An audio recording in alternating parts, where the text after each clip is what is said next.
Disclaimer: the information and education material contained herein is meant to promote the general understanding and dialogue of GAN's processing. Such information is not meant or intended to serve as a substitute for a healthcare professional's clinical training, experience, or judgment. For patients and individuals, such information is not to be a substitute for professional medical, therapeutic, or healthcare advice or counseling. For medical issues or concerns, including decisions about medications and other treatments, readers, viewers, listeners should always consult their physician or, in serious cases, seek immediate assistance from emergency personnel. Prescription information, procedures, and use of medical devices information should be undertaken only by properly trained and certified medical personnel. We specifically disclaim any warranties, express or implied, including implied warranties of merchantability or fitness for a particular purpose. Such information is provided, as is, and is believed to be accurate at the time of its publishing, but it is the viewer's job to evaluate the accuracy of any information found in this presentation. Every case presented is of their own experience, applied by themselves for themselves, and it applies to their case only. Every person experiencing health problems should seek professional medical advice and consult their course of treatment with a doctor. The processes of plasma balancing described herein are a natural process which supports the body but does not replace medical advice or therapies one is already subject to.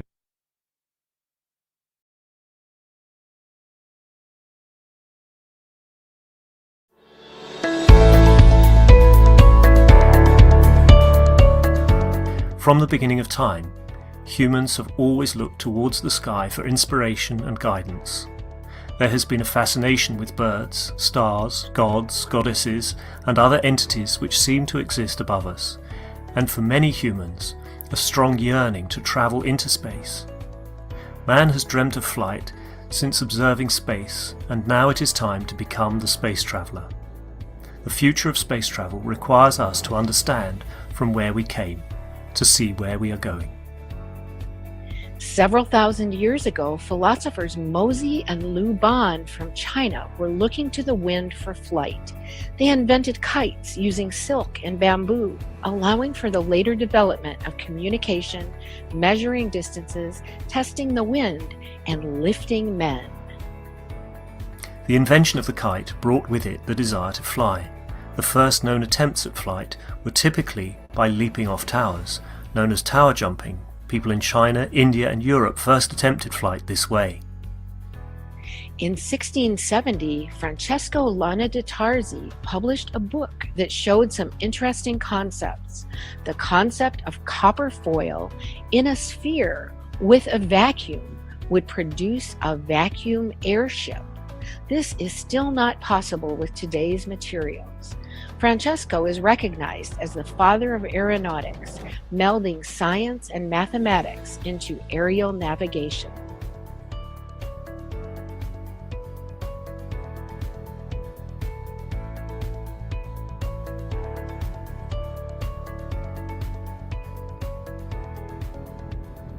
The Chinese are believed to have developed the first hot air device. The Chinese lantern, using hot air from a candle, can take flight and was first used for signalling. The hot air balloon achieved the first human lift and advanced to what we know of as the Zeppelin. The first attempts at flight in a heavier-than-air flying machine were made by more than just the Wright brothers. Most attempts failed, however, they were the stepping stones for what was to come later. The oldest airport, College Park, is still in operation today.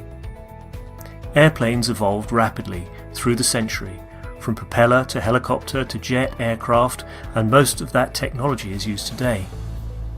During the Second World War, Germany developed rockets that could go a limited distance.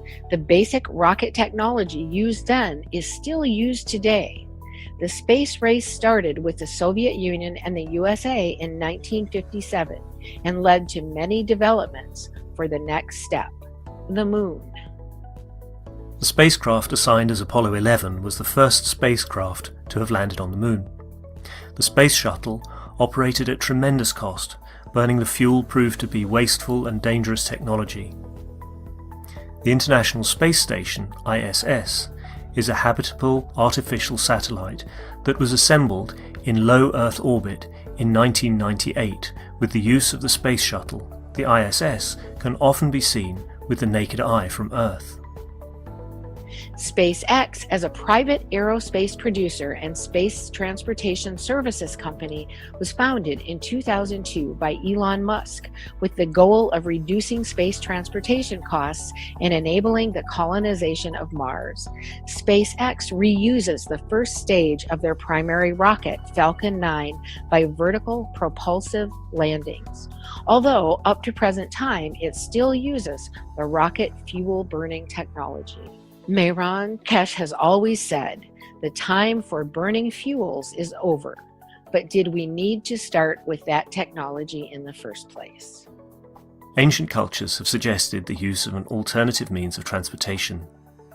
With reference to possible plasma technology, you can go to New York from Brussels within 2 to 5 minutes. And most of this 5 minutes is actually landing and getting up. Mehran Tavakoli Keshe was born in Iran in 1958. As the son of an X-ray engineer, he was introduced to the world of radiation and nuclear science at a very young age. In 1981, he graduated from Queen Mary, the University of London, as a nuclear engineer specialized in reactor technology system control. At that time, he developed a number of theoretical ideas related to more simple nuclear concepts and their applications. In 2002, he decided to finish the full design of his ideas about nuclear technology. This included the creation and control of gravity and energy by the use of nuclear materials in a clean and safe hydrogen reactor. Mehran Keshe introduced the concept of double magnetic fields to explain the magnetic and gravitational field of Earth. Unknown by the existing scientific community, he wrote a number of scientific papers in 2004 and sent them for peer review, such as the creation of black holes. When one of the persons performing the peer review used his information in public, he decided to draw back his papers and to concentrate further on building prototypes. Since the beginning of 2006, several prototypes of dynamic reactors have been built, some specifically designed to create hovering effects, similar to effects seen with magnetic levitation. Basic hovering effects have been achieved. 2007 brought the first flight test with radioactive material, in which the patents described the process of the field interactions. The main patent, Gravitational and Energy System, described the initial fundamental aspects of the plasma and uses. This was followed by the supplemental patent, Microplasma Reactors, where further uses and advancements were described. Mr. Keshe found himself in Iran in 2008 and was provided all the resources needed to create the first lift of a plasma reactor managed by the Iranian government. These special rotating gas reactors were used to control the plasma. To bring a deeper understanding, Mr. Keshe released the first book in 2009, The Universal Order of Creation of Matters, which contained many new concepts released to the public. This included the PMTIC plasma magnetic fields, initial fundamental plasma and plasma dilution technology used for space reactors.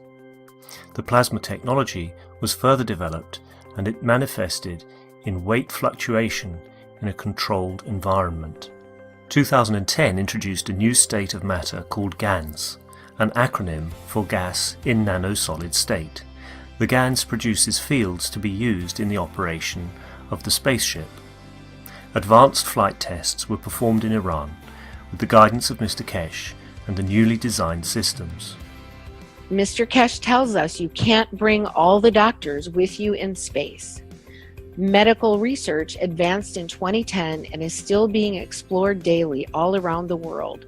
The Keshe Foundation has provided knowledge for dealing with many medical conditions in space.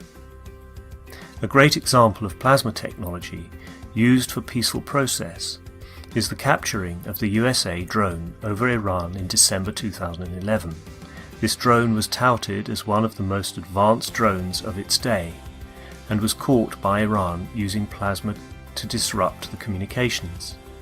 Plasma absorbs fields, and the drone uses radio fields for piloting, a natural aspect of the plasma. a barrier of fields. Book 2, The Structure of the Light, was released in 2011. This book brought forward the understanding of the structure of light as a cylindrical plasma where the light is in possession of all magnetic field strengths. Book 3, The Origin of the Universe, was published later in 2011. Mr. Keshe explained the further operation and interaction of different strengths of the same fields, which then leads to the creation of the universe. These 3 books bring forward a much deeper understanding of the plasma science that is applied worldwide by knowledge seekers and scientists in spaceship research and development. There were 2 conferences to release the space technology to governments in 2012. The first international presentation in April, Keshe Foundation invited representatives of every country to the first presentation of the plasma technology. The second international presentation in September, Keshe Foundation invited the nations of the world through their ambassadors and their leaders to attend a gathering at the Keshe Foundation Center in Nenove, Belgium. Space travel requires peace. The implementation of the plasma technology brings greater responsibility. In 2013, Mr. Keshe brought forward the World Peace Treaty. Signing of the peace treaty is a confirmation from yourself to your soul to act correctly in a peaceful manner.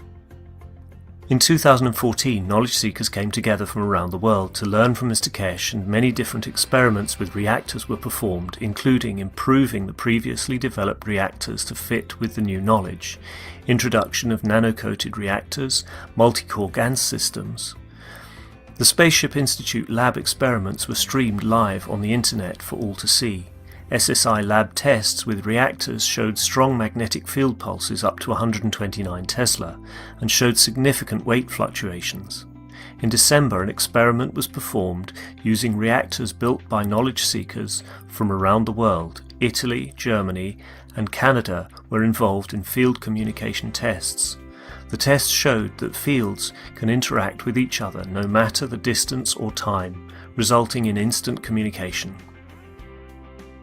In 2015, developments for space continued with different aspects of the plasma technology, such as in health, energy, and decontamination.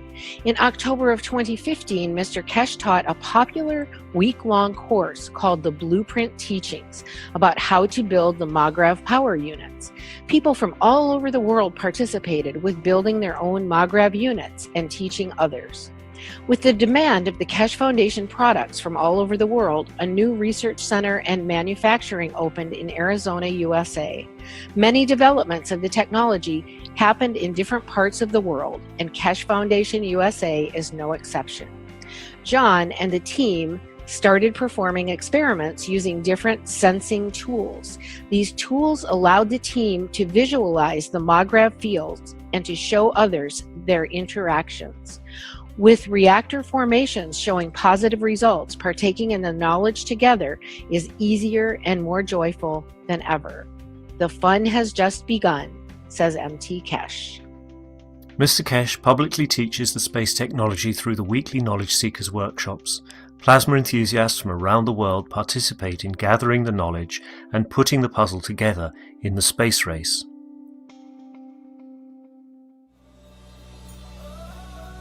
All people, irrespective of race, nation or religion, are invited to participate in the exchange of knowledge, thus assisting humanity to live within the ethos of the universe. It is recognized that international cooperation and peace is a prerequisite for mankind to journey into deep space. Individuals and nations are invited to come together in the spirit of collaboration and unity to enable peaceful application and the use of plasma technology for space travel, food, agriculture, energy, transportation, health and more. We are excited to release the Keshe Foundation Spaceship Blueprint to humanity.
Hello and welcome, everyone. Welcome to the 450th Knowledge Seekers Workshop here on Thursday, September 15th, 2022.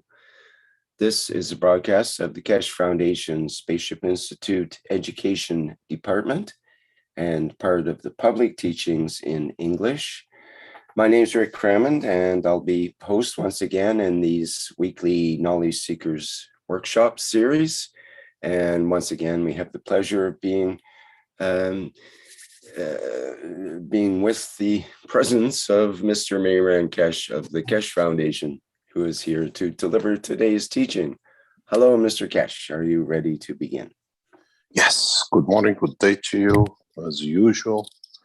Whenever and wherever you listen to this series of Knowledge Seekers workshops of the Keshe Foundation Spaceship Institute, we welcome you back. And as Rick said, 450 teachings on this series alone. And as we were discussing before, we passed nearly 500 when you put everything else together, maybe even plus. The most important thing is not the numbers, but how much knowledge we shared and how much knowledge we gain and what will be the future. When you listen to this intro, you look at the flight system and talks about how man has achieved to whatever. And when you now know the technology which is developed, this technology, this even recording, has become in a way obsolete. Instead of aircrafts, instead of copper balloons, instead of plasma reactors, now we use the reactor of the man, the essence of his creation, which is its soul, to commute, to transport, to, in a way, change the structure of the body of the man. In part of the intro, we heard that we did a test on the December of 2014 with 3 different parts of the world: Canada, Italy, and Germany. We use Canada and Germany as satellites. And now, just change the name. You are becoming satellites. You're registering yourself to become that step change. Where the source is your soul, the energy which is within you, then being reactors rotating. A dynamic structure of the reactor of soul has taken place instead of those 2 units. Now we are getting inquiries from all over the world that knowledge seekers want to be satellites for the next phase of the development. You can go on the website of the Keshe Foundation and just become a satellite and register to it. And now, when the test comes, we all become part of this process. When the test comes, we all take shape, we take our position to bring the change.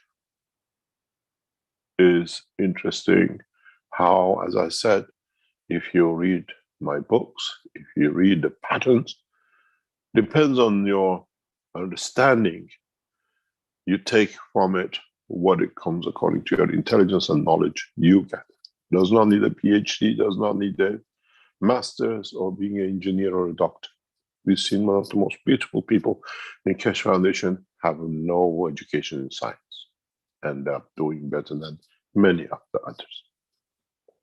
But the interesting point is that the knowledge of the creator has no patent.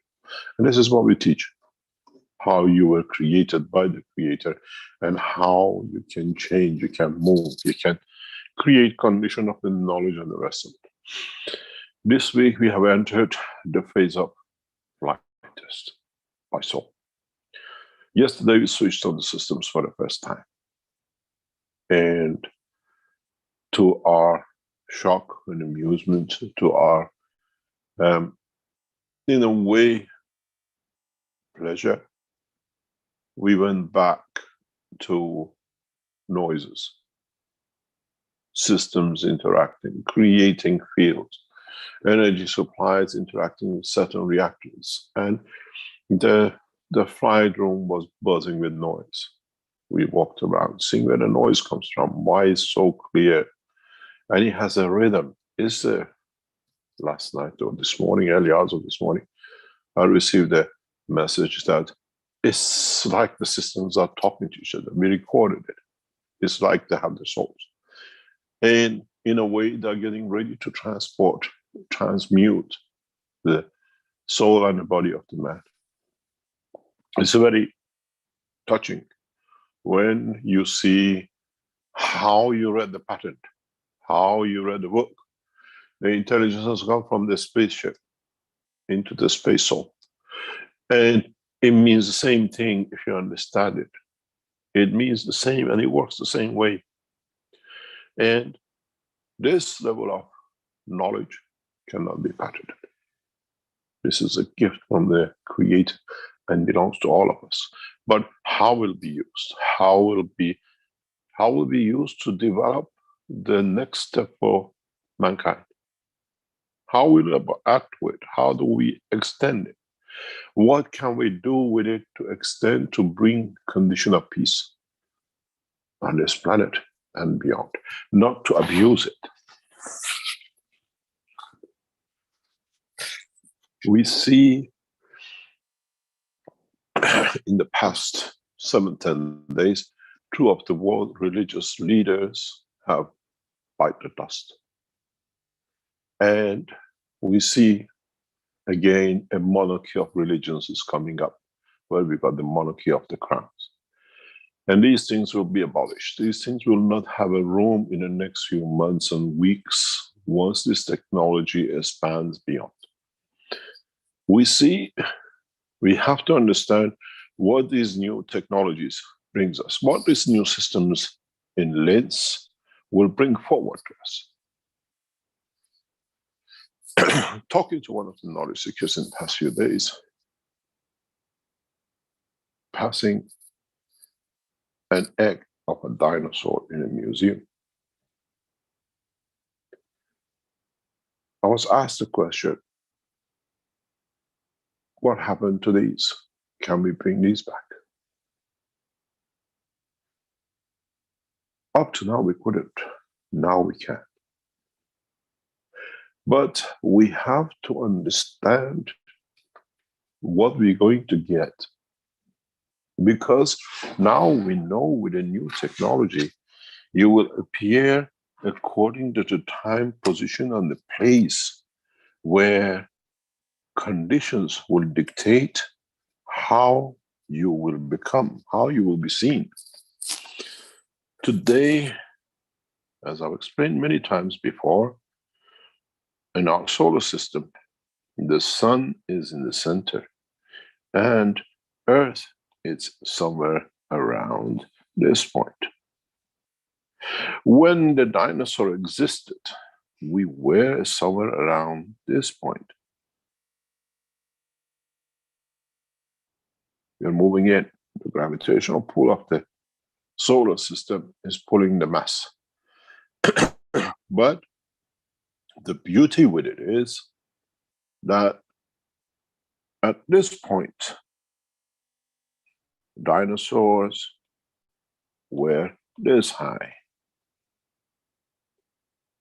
In today's position, the atmospheric condition and the condition, even the soul of the animal is still the same, brings a new understanding. The dinosaurs of today cannot be more than this high. Because as we go closer, the atmospheric pressure and everything else has changed. But in essence, the soul of the animal is still the same.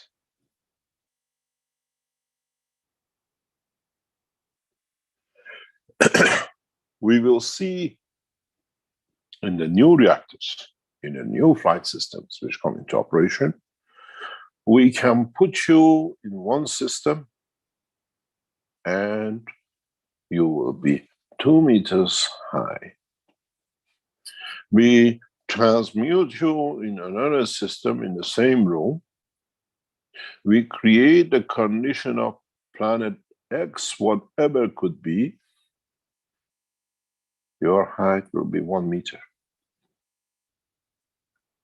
You'll be puzzled on your own manifestation of how come I shrank? How come I have 4 arms instead of 2?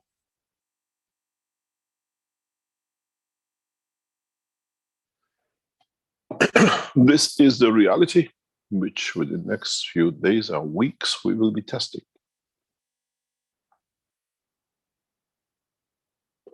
This is a reality which we have developed technologies for it to not stay as a theory and becomes a technology.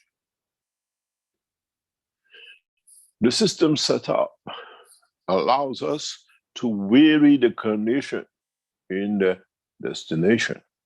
But if we bring you here at 1 meter, and then at the same time when you arrive, we change the condition of here to Mars, you might appear here different heights and different shape, even you're still in the same system.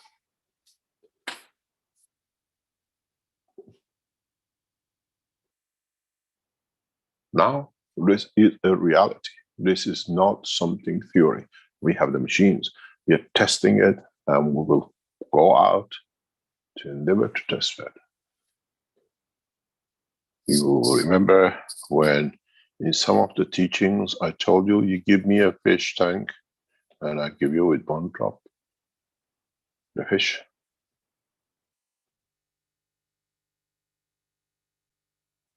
I drop you in the soul of the fish, and the fish will manifest itself in that water as it wants.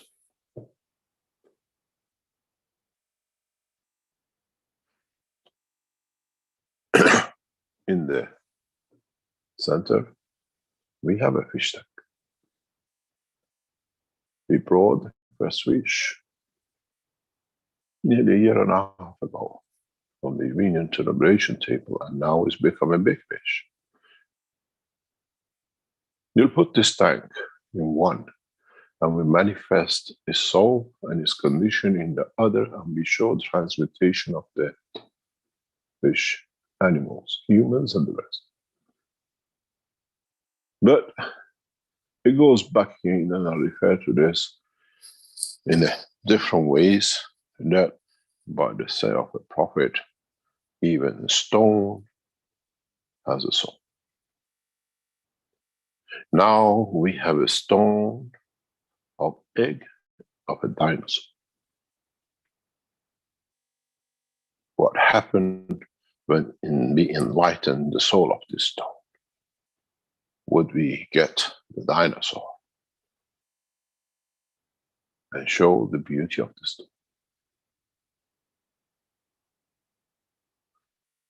Exciting time in research and development, and new understanding will come forward. If the rope of the Christ is true, and he carries the essence of his life, with one thread, we can manifest the soul and the manifestation of his physicality. And if it's a false rope, then we know. If the Jews have the clothing of the Moses, we shall create that through technology and understanding. So be it with other prophets. So be it those who committed heinous crimes will bring it to answer to humanity why they did, and that we learn from it, and our children learn from it.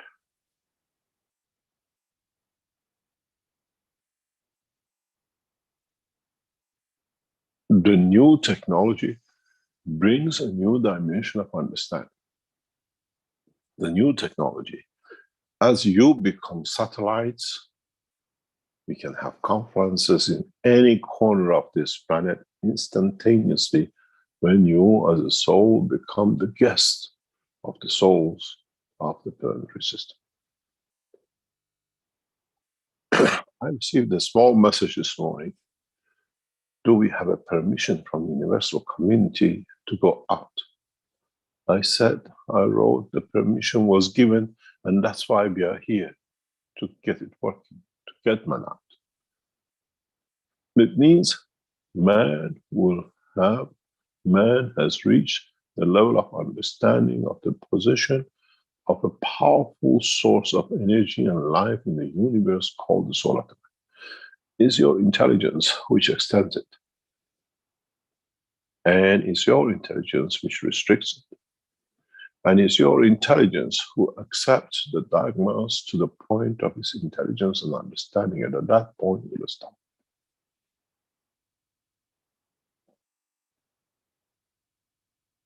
We have started the flight system tests for transmutation from one system to another. But the interesting part for us is how do we see the soul of the man in the new system? How would we communicate with the soul once arrives from this destination? For me, it's easy. I know what to do. For humans, as they are physical, they have to see something to believe is there, they will have a problem. But the beauty of it is, we send the soul back, and the soul confirms receiving the message, and being with us and taking with us. Those of you who have become and registered a satellite will be contacted when the time comes to be ready in a certain way to make your soul accessible to receive. Be it the souls of the man, the soul of the creator of other kinds of lives, and those of the universal community. And do not be surprised if you see new things around you, or you feel new things around you. The essence of the presence is very strong. Yesterday, when we turned the system on for the first time, we felt it in the room. It was shocking.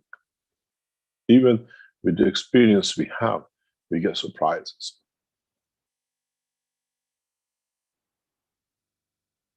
To understand that you are in the presence of the others, even though you cannot see them. You can feel them. Because in our system, we have created a condition of a position in the universe, and our system has become accessible to those. It will be interesting to see in the coming time what creatures of Creator will walk out of that room.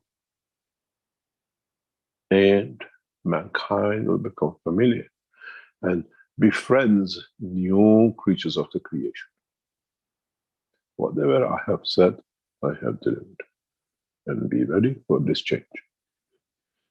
The interesting thing will be if the Austrian immigrations have visas ready for man from planet Zeus.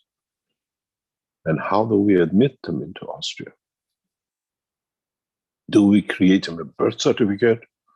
Or do we create a birth certificate for other citizens of the universe as they walk out of the room? Do we treat them as celebrities or as strangers? Or do we treat them as one of us in the level of the soul? The reality is that mankind has entered this, what I call, zone of interaction with the universal community and with the soul of himself. In the next few weeks, by introducing the secondary set of what I call spaceship units, we will create mayhem for many of you, and will change the course for many of us. We reckon in the next 3-4 weeks, if our team is good enough for the way they are putting everything together, the new systems will take their place in the flight zone. We can keep you here on the condition of the Earth, move you here to be on Mars, move you here to be in the space of another position in the universe, and bring you back to another and return. And you will remember all of it. And you remember every language and the memory you spoke in this journey.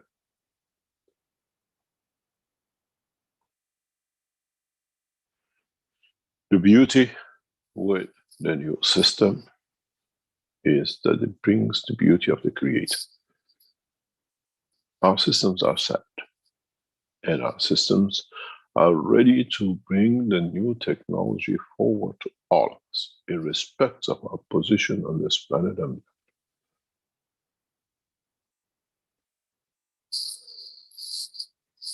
in the coming weeks, we try to bring the communication with those of who we consider as a member of the universal community.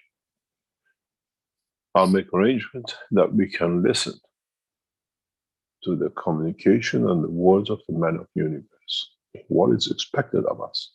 What we have to do to reach that ultimate goal of the opening to universal community.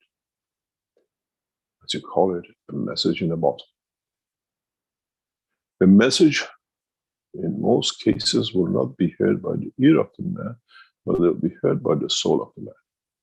And the mankind will respond to it.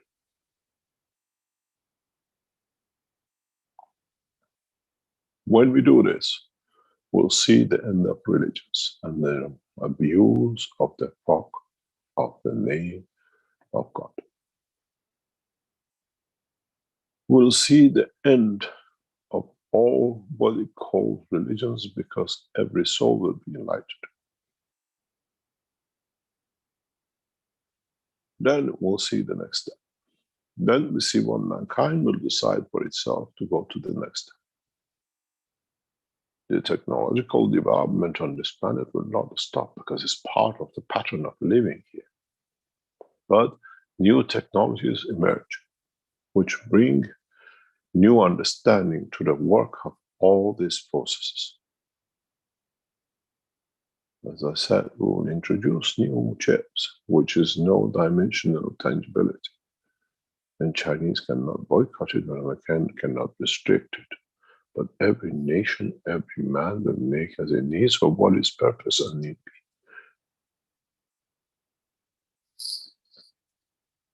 As we see, usually they say, they break a bottle and they inaugurate the sailing of a ship. This has happened yesterday. We are at it. The opening of the first space reactor, which allows the soul of the man to travel from one point to another with the point of observation of the man.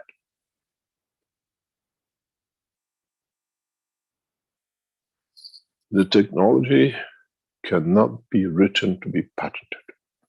The technology of the creation has to be felt by the soul of the man to be understood, and has no patent. Enlightenment is the patent. Enlightenment is understanding the patent of creation and the Creator's work. We'll bring you more and more of this knowledge, and we open the door. We open the door of the knowledge step by step. And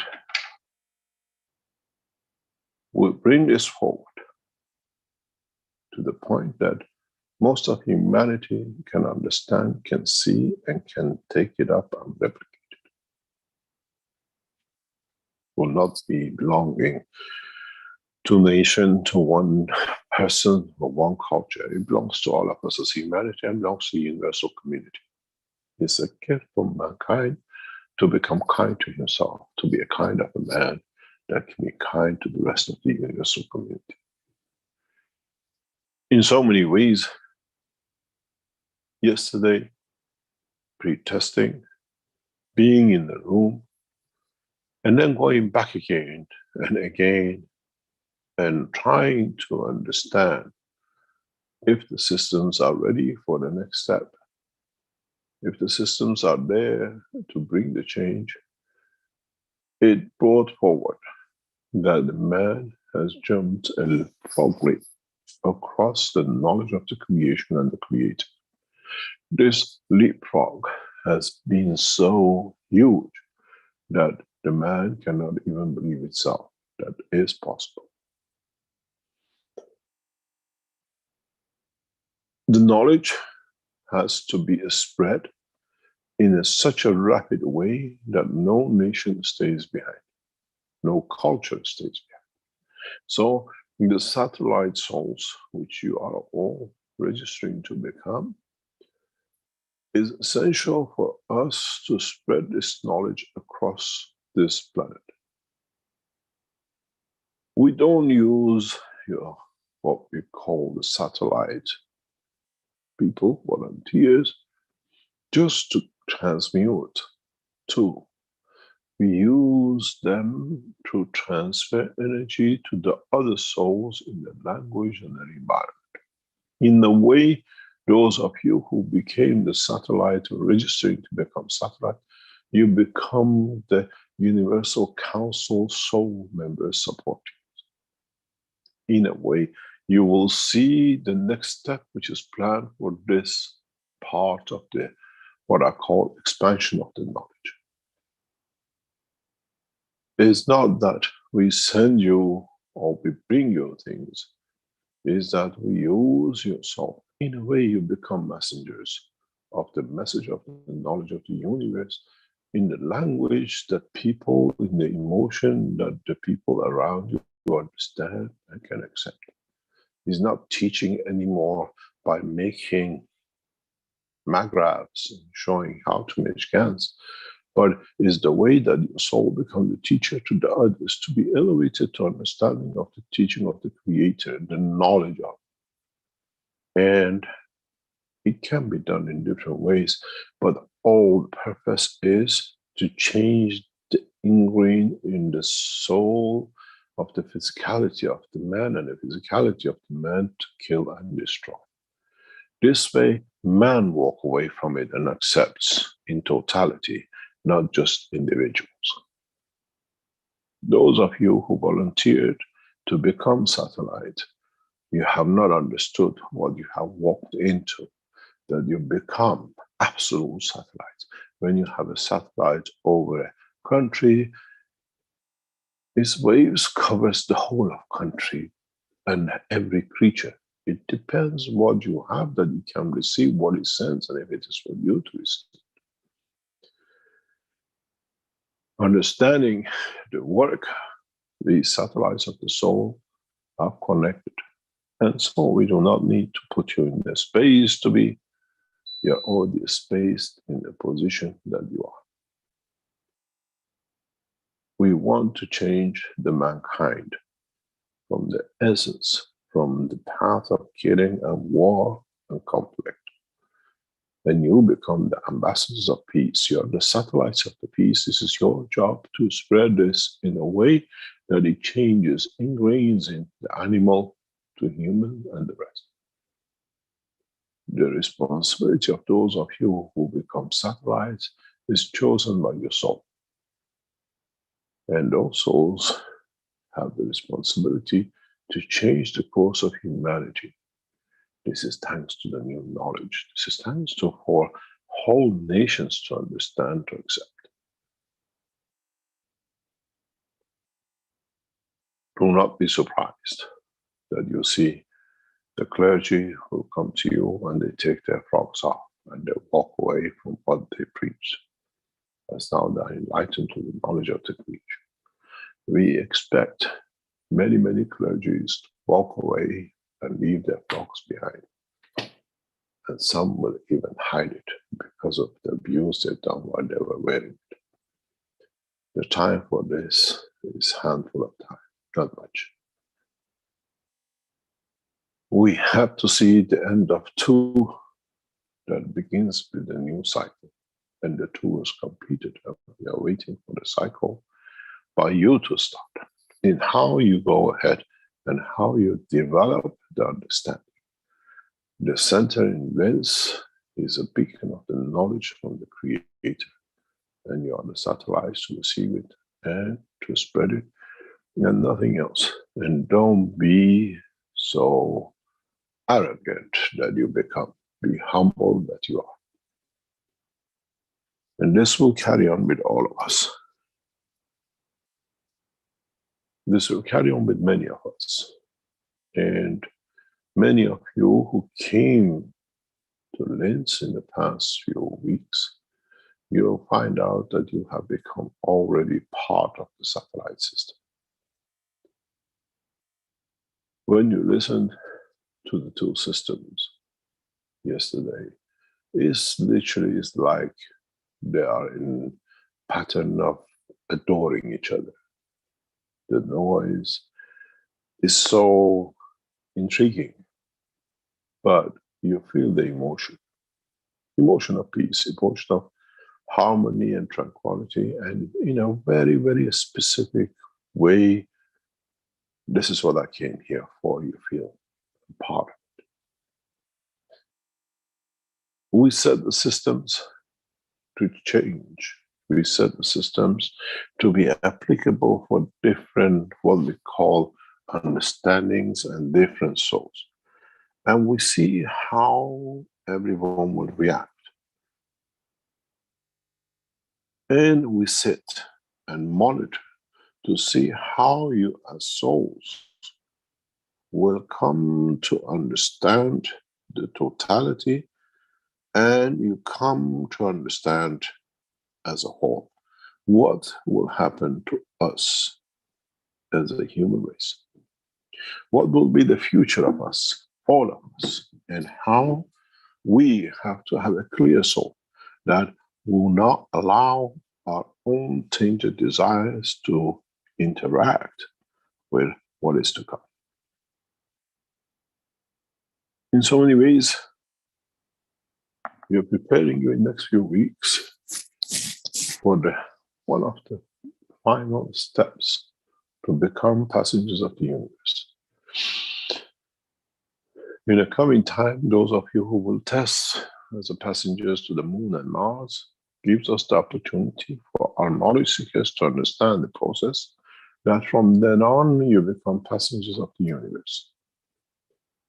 Depends where you beam the light of your soul, and that will be your home. And if you're accepted to be in that home. In the next few weeks, as we extend the work of the Keshe Foundation in Linz, we extend the knowledge of the humanity. In a way, we become the center of the spreading the knowledge through the soul and not through the books. Many of you will come to new enlightenment, and you do not understand how it's happened. In a way, you receive the knowledge without a pattern, as it was said in the intro, that Mr. Stephen Hawking cannot steal it from you. And he cannot cheat.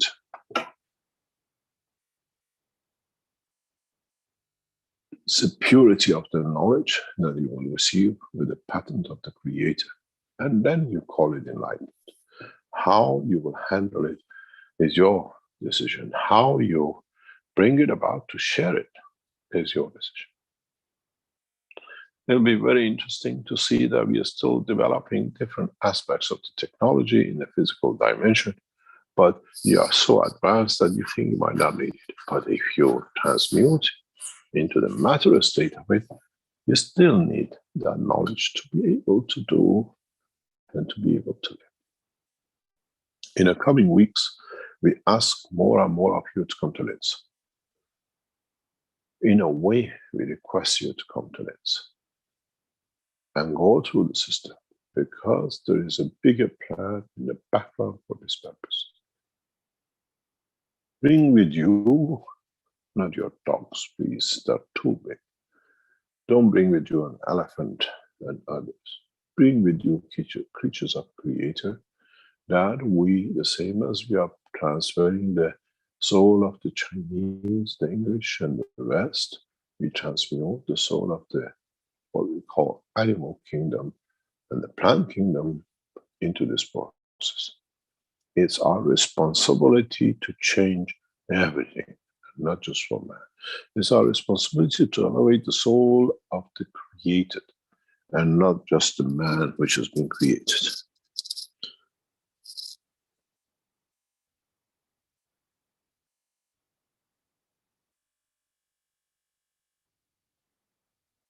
In the teaching of today, I have taught you a lot if you understood it.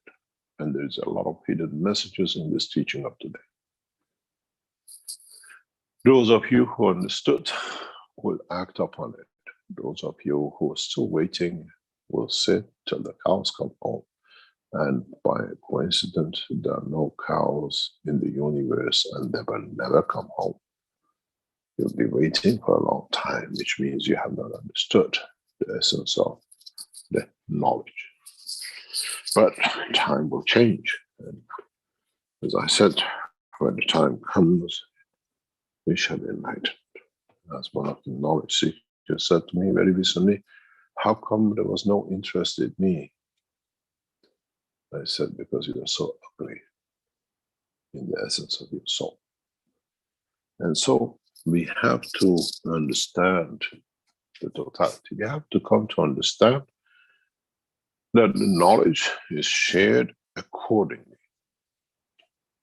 and without prejudice, the way we do. Transmutation of the soul of the man is very much different than transmutation of the physicality of the essence of every self and essence of every being within you. The transmutation of the soul is the easy job, where the transmutation of the physicality is within it and it does it itself because it wants to guarantee its existence. In a way, as you protect and hold your hand out or in front of you, or hold your head when there is a danger to protect that soul. Now the soul protects that physicality that when it manifests itself, the soul itself guarantees its own existence. In a way, is a mutual interest for the soul of the man to protect the physicality, that when it chooses to manifest in the dimension of physicality, it has something to manifest itself into, that it protects it. But remember one point. Does not matter to what shape, what combination of shapes you'll be manifested anywhere in the universe or on this planet. At that point, you have a soul within you. And it's your job to protect it, and it's your job not to abuse it. Just when you get to the water, don't drown yourself.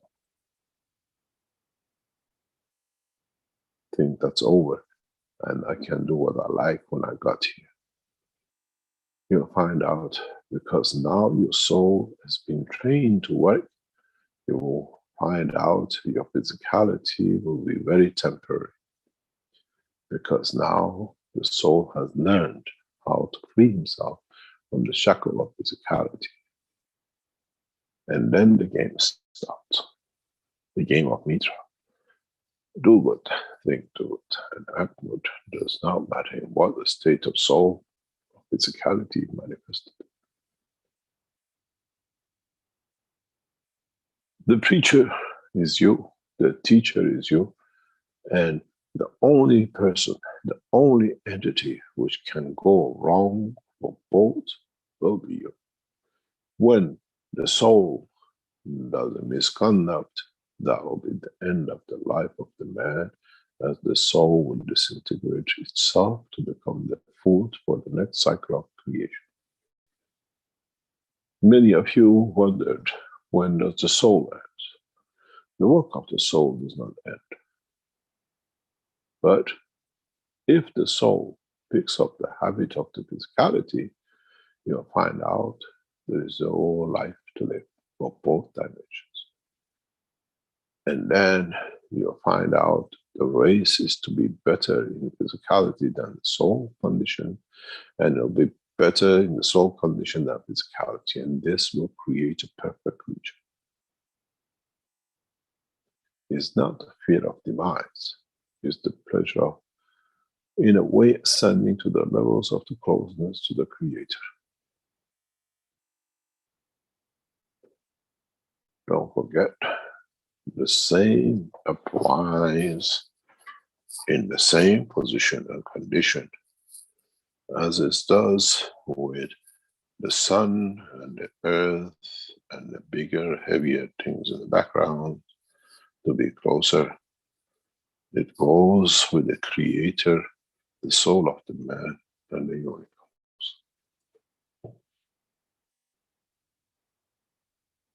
And then we understand how everything matches, how everything fits into, and you are responsible for it. We just guide you to it. You make the decision. As I said, very soon you should see that no one will go to churches and the mosques and the synagogues and the temples. As the man has become wise to the freedom, the temple of the man is the soul of the man. And the actual temple is the universe. Why do you choose a little, what I call, bricks and mortar?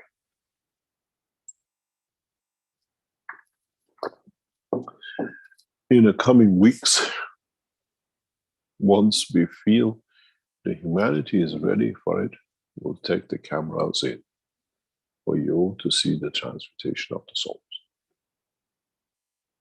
We take cameras into the flight system for you to see the transmutation and conversion of the soul to physicality. It'll be an interesting time because it cannot be denied what is in front of us. A new method of transportation, transmutation. Dean keeps on telling me, I'm ready to go in. Whenever you're ready, Mr. Keshe. Dean, you have to wait till we are ready that we can come in with the cameras. That we as a human race are ready to see, to accept, and bring the change. We don't want any man overboard, as everybody is on board and it has to be carried out. I hope with the teachings of last week, this week, and in the coming weeks, we are preparing you for the encounter with the universal community. And that's the whole purpose of the teachings for the past couple of weeks and the next few weeks. Understand the teaching and be prepared to encounter your fellow brothers and sisters from the universal community. Not by theory, but in reality. Because you're preparing for that point of what we call rendezvous. And it's for you to accept. And how much shall we change? Do you want to go backwards to the UFOs to fly? Or you want to go forward and travel in the dimension of the flights of the Creator? Either way, there's no harm. Either way, there is no danger. Either way, the elevation of the soul of the man out of the leash of the physicality of the man is the whole purpose of all these teachings. 450 of them. We go for a break, we come back, and we have a small video tribute to one of our beloved knowledge seekers who passed away this week, the head of Keshe Foundation TV section. And then we answer any question. Would you like to take us to a break, Rick? Come. Yes, sure, Mr. Keshe. Thank you very much. This is the 450th Knowledge Seekers Workshop here on Thursday, September 15th, 2022. And we'll take a short commercial break here, as they say, and be back in a few minutes.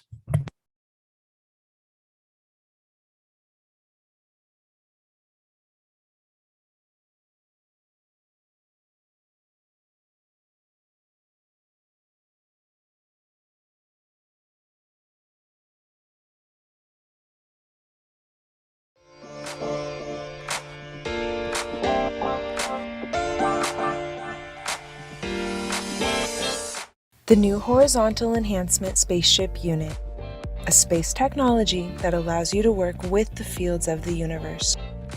Creating a wide range of plasma field interactions and conditions, it allows the body to process itself from any physical or emotional imbalance. Once this balanced condition is achieved, the soul and emotion of the man can follow to find their balance, elevating the whole of the man. The new Horizontal Enhancement Spaceship Unit. Technology of the future through advanced plasma knowledge.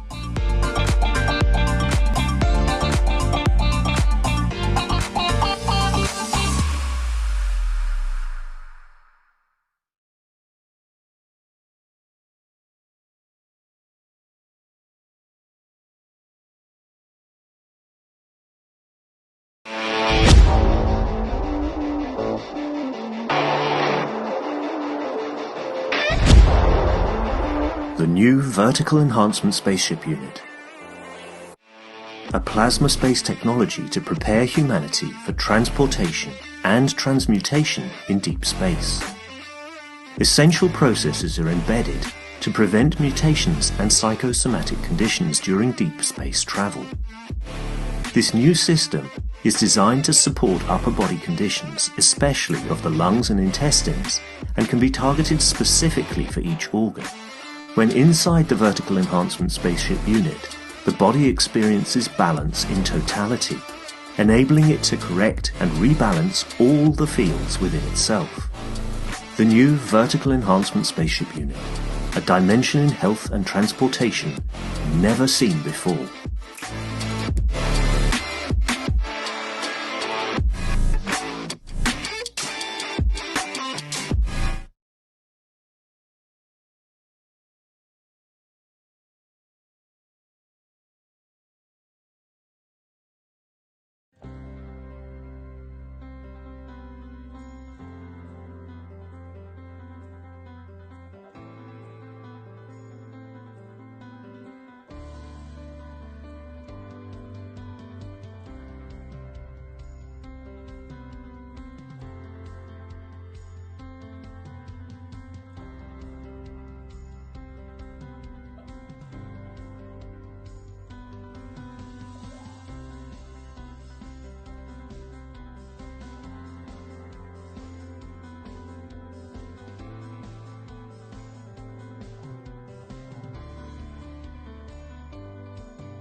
Okay, here we are back again at the 450th Knowledge Seekers Workshop here on Thursday, September 15th, 2022.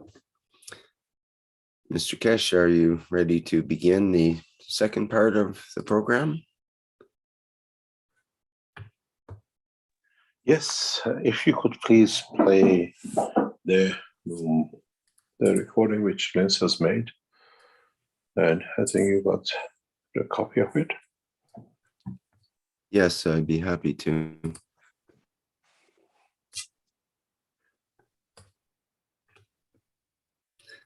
So this is a memorial to Neil Howe, and I'll begin it now.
Thank you very much, Rick.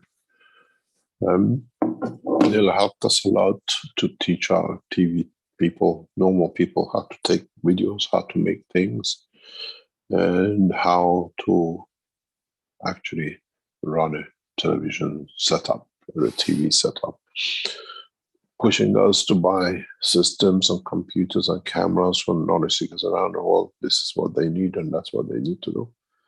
And we have a lot of good memories from them. Somebody said, why can't you save every life? We do not need to save the physicality. It's the soul which frees, and that's the celebration of life. This is how the cycle of life is and how the cycle of life goes. In the teaching of last week, if you remember, we introduced new things for our knowledge seekers, and we brought in what we call new dimension for us as knowledge seekers by sharing what we call dimension to the Keshe Foundation work, which, if you remember, were these paintings which were set and seen, and we allowed this to be brought in and to be shared by what we call our knowledge seekers. And in so many ways, we brought two sets of paintings, and both were literally sold instantaneously and bought by the knowledge seekers. A third set of these has been commissioned, which is a planetary system, and it's already received a reservation and is more or less sold. What we've seen with the interest in the plasma paintings, all these 4 pieces has already been signed by me and will be shipped within the next day or two, whatever the shipping department does. We have now seeing the interest, allowed and commissioned me, except we agreed to make 6 new set of paintings. But instead of us choosing, you go on the net, you put the picture. It has to be what we call not a face or a building. It has to be abstract. It's easier for that. A copies of it in a GANS state can be made and painted and sent to you. And if you want to leave it to us to choose, as the next series comes up, it's available for. Altogether, we are releasing 6 more set of pictures, 6 more paintings. 6 this size and 6 half a size. The 6 this size will stay the same as 3,000, and the half size will be at €1,500. And you can go on the Keshe Foundation and book, or you decide what you want that painting to be, as long as we don't have to copy on whatever a famous artist's work, it'll be done.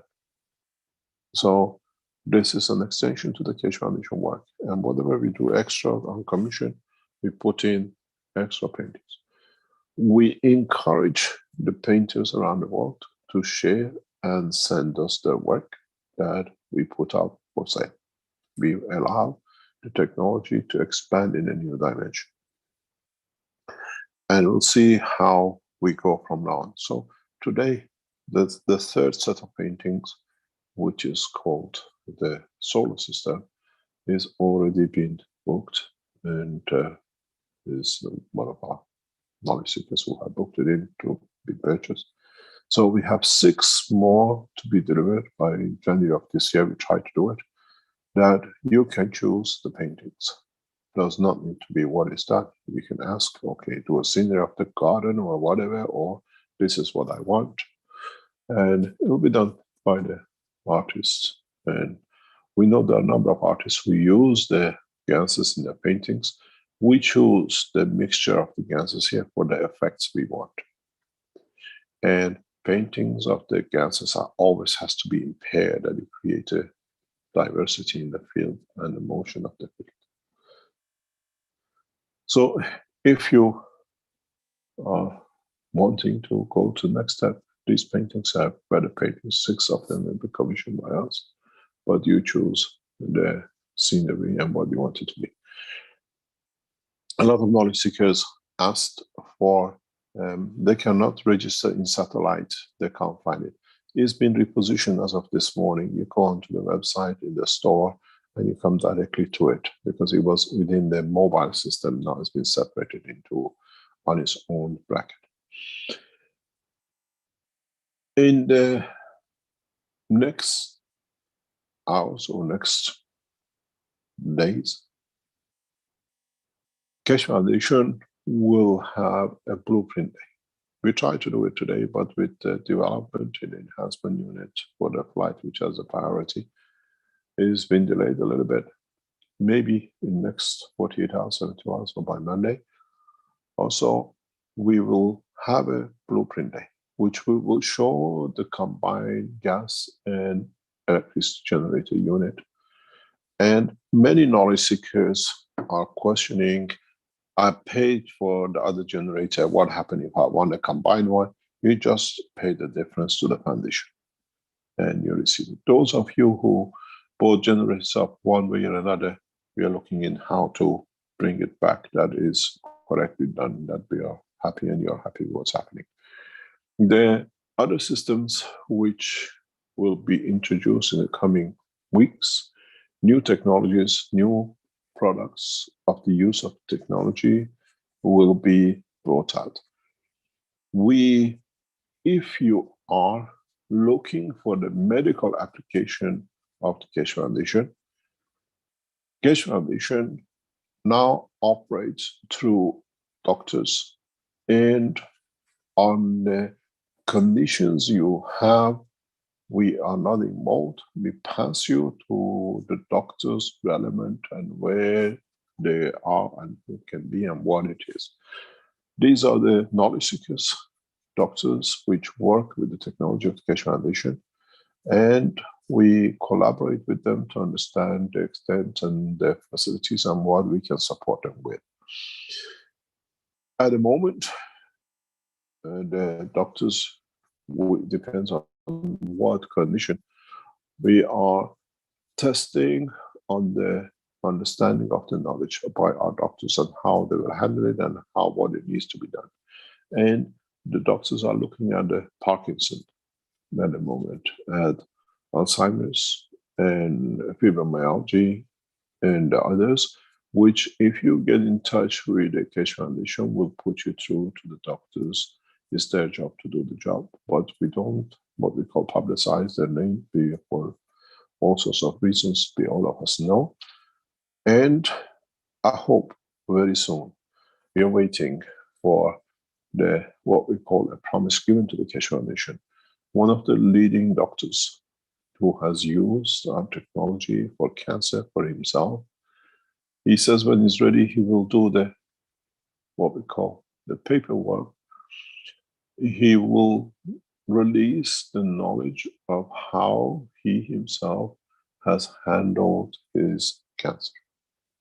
We showed a couple of pictures of him in very recent past, and now he has informed us past few weeks that he will, when he's ready, will release the technology, the way he used the gas technology, to support himself with his cancer.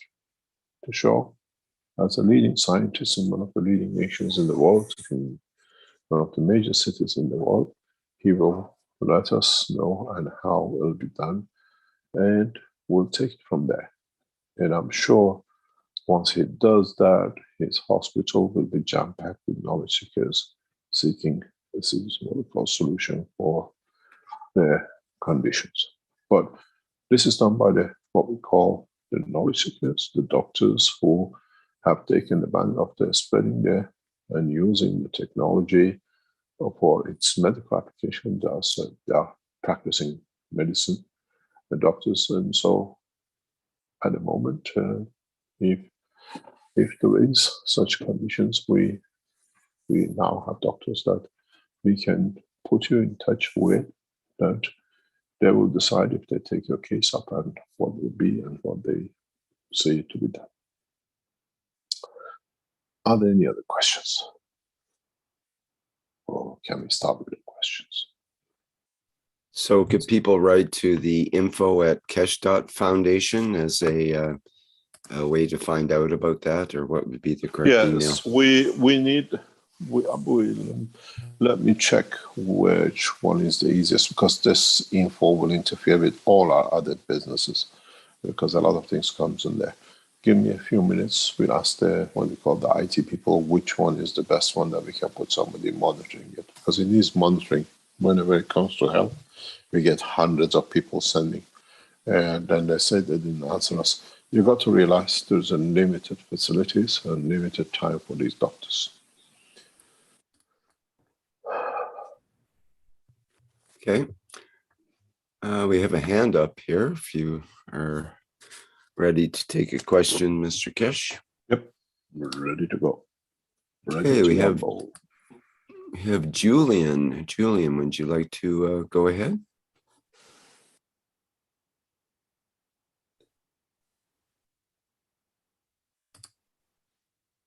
Ja, Julian? ich weiß auf jeden Fall, dass keine Krankheit, auch nicht mal Krebs, im basischen Milieu. Hello is in German? Yes, my English is super ugly. Sorry. Okay, just wait. Mario is in the background as a translator. Mario, could you translate for us? I repeated my question. Yes, just wait. Wait, we got to get you a German translator that we get the essence of your question. Can we bring Mario from translating for the German community out? He will, he'll have to stop as interpreter, else come in as do we have somebody else? If there's someone else that can do the German interpretation, you put your hand up and we can recognize you. Joseph, perhaps? Is Joseph Can I, there in the back? can I start my question? No, let us get a translator, please. Just wait one second. Okay. Oh, Andreas, I think. Andreas is here. Yeah. Yeah. Okay. Yes, hello, good day to everyone. Hi, Andreas, can you translate this for us to English? Of course. Go ahead, Julian. Okay, ich weiß, dass keine Krankheit im basischen Milieu existieren kann und auch nicht einmal Krebs. Und wenn der Mensch sein Blut...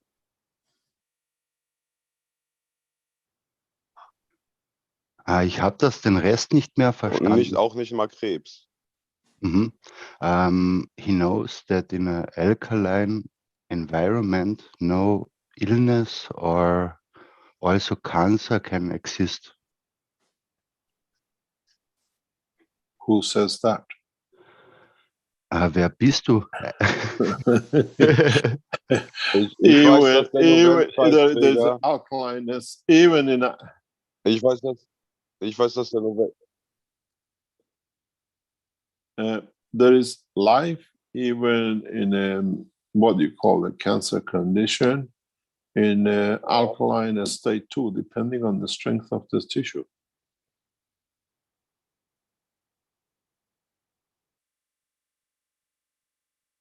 Generally, they say yes, if you have an alkaline, but how come people with a high alkaline body, they still get cancer? It all depends on the strength of it and how life is created with it. Ja, das weiß ich, aber es wird nicht berücksichtigt, der Wasserstoffgehalt im eigenen Organismus, weil durch ein säuerlichen Milieu... He knows that, but the hydrogen part. Kannst du das nochmal wiederholen, bitte, den Schluss? Ja, aber dann möchte ich den Satz ganz zu Ende bitte ausführen. Ich rede auch extra langsamer. Ja, bitte. Da der Wasserstoffgehalt im eigenen Organismus nur bevorzugt im basischen Milieu produziert werden kann. Im säuerlichen Milieu wird eher mehr Sauerstoff produziert als Wasserstoff. Das neutralisiert den eigenen Wasserstoffgehalt im eigenen Organismus, weil Wasserstoff regeneriert die eigenen Zellen des Organismus. It's more that hydrogen is created in alkaline areas, and oxygen is more produced in acidic areas. And hydrogen, what was the last? Was war das letzte? You see, let me explain to you, this theoretically you're correct. But reality does not Und noch will work. ich hinzufügen, dass Krebs nur bevorzugt sein Terrain im säuerlichen Milieu bevorzugt gedeihen kann, da im basischen Milieu das eher neutralisiert wird. Aber man muss Wasserstoff mit hinzupacken, damit die Zellen sich wieder gesund regenerieren können. Weil selbst in der Chemo, die Senfgas ist, in meinen Augen, hat man auch Wasserstoff mit reingetan. Seitdem an hat sie überhaupt leichte Erfolgschancen, wie man das in der Mainstream betitelt. Yeah, he says that cancer likes it very much in an acidic environment, and if you put hydrogen to it, which is already in chemotherapies, then that supports the healing chance. Wasserstoff das kleinste Teilchen im Periodensystem ist und alles durchdringt. Jede Materie im Periodensystem wird durch Wasserstoff durchdrungen, weil es das kleinste Teil im Periodensystem ist. Can I ask you a question? What is he trying to explain to us? He's trying to say the more alkaline, you don't get cancer. Am I correct? Also was versuchst du zu erklären? Je mehr basisch etwas ist, desto weniger bekommt man Krebs. Basisch mit Wasserstoff angereichert, weil Wasserstoff das kleinste Teilchen ist und alles durchdringt. Okay, he says that alkaline with hydrogen, because hydrogen is the smallest particle and it goes through everything through.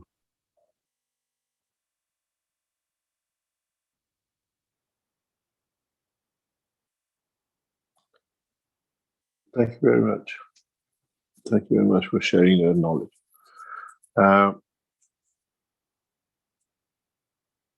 Any other question?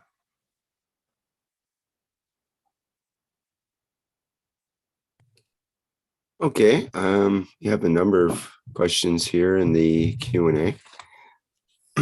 With Kate, starting with Kate, says, good morning, Rick and Mr. Keshe. Can you explain more about your meaning of the physicality in reference to the body of the man? What is the difference and the relation between them? Thank you very much. It's the same. The physicality is what we can visualize, what we can hear, what we can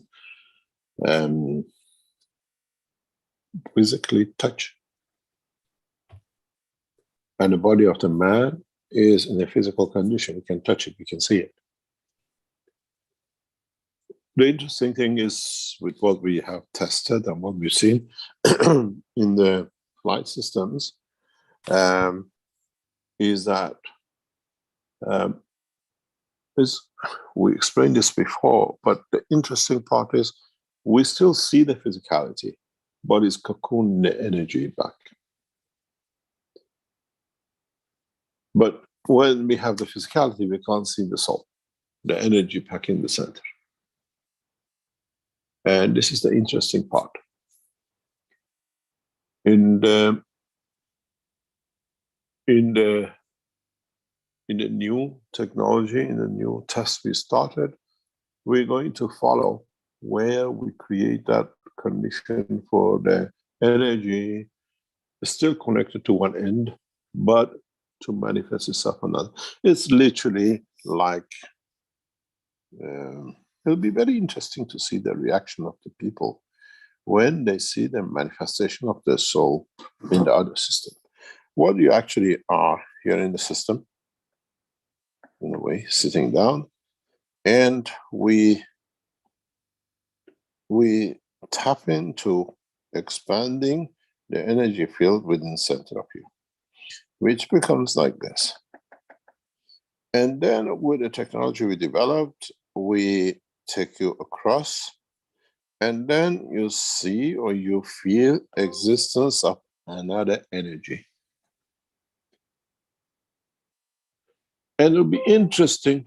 What is this clicking, Rick, in the background? Oh, sorry, I was disabling the talking for people that had their hands up, so it makes a little sound when that happens. No problem, no problem. Then the most important thing for us with the first set of people, if you reach at that point, is to see what they feel, because they can feel the presence of the soul here. We know most of them cannot see it.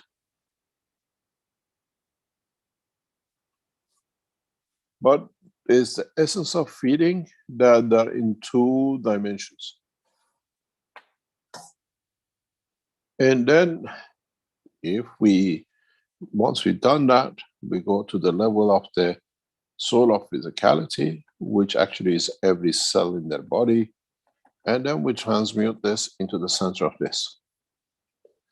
And then when we get agreement from this side, we have the agreement from the soul which landed on this side, that the agreement from this side as well, that we can transmute the physicality in the same position. And then when we've done that, now what you're going to get is nothing here.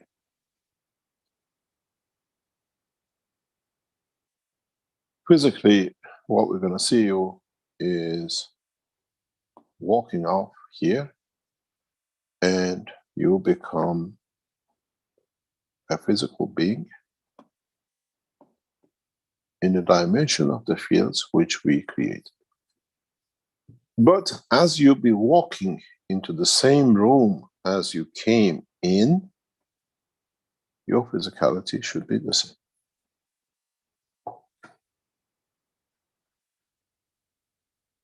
because you accept the condition of the time and the place and the position.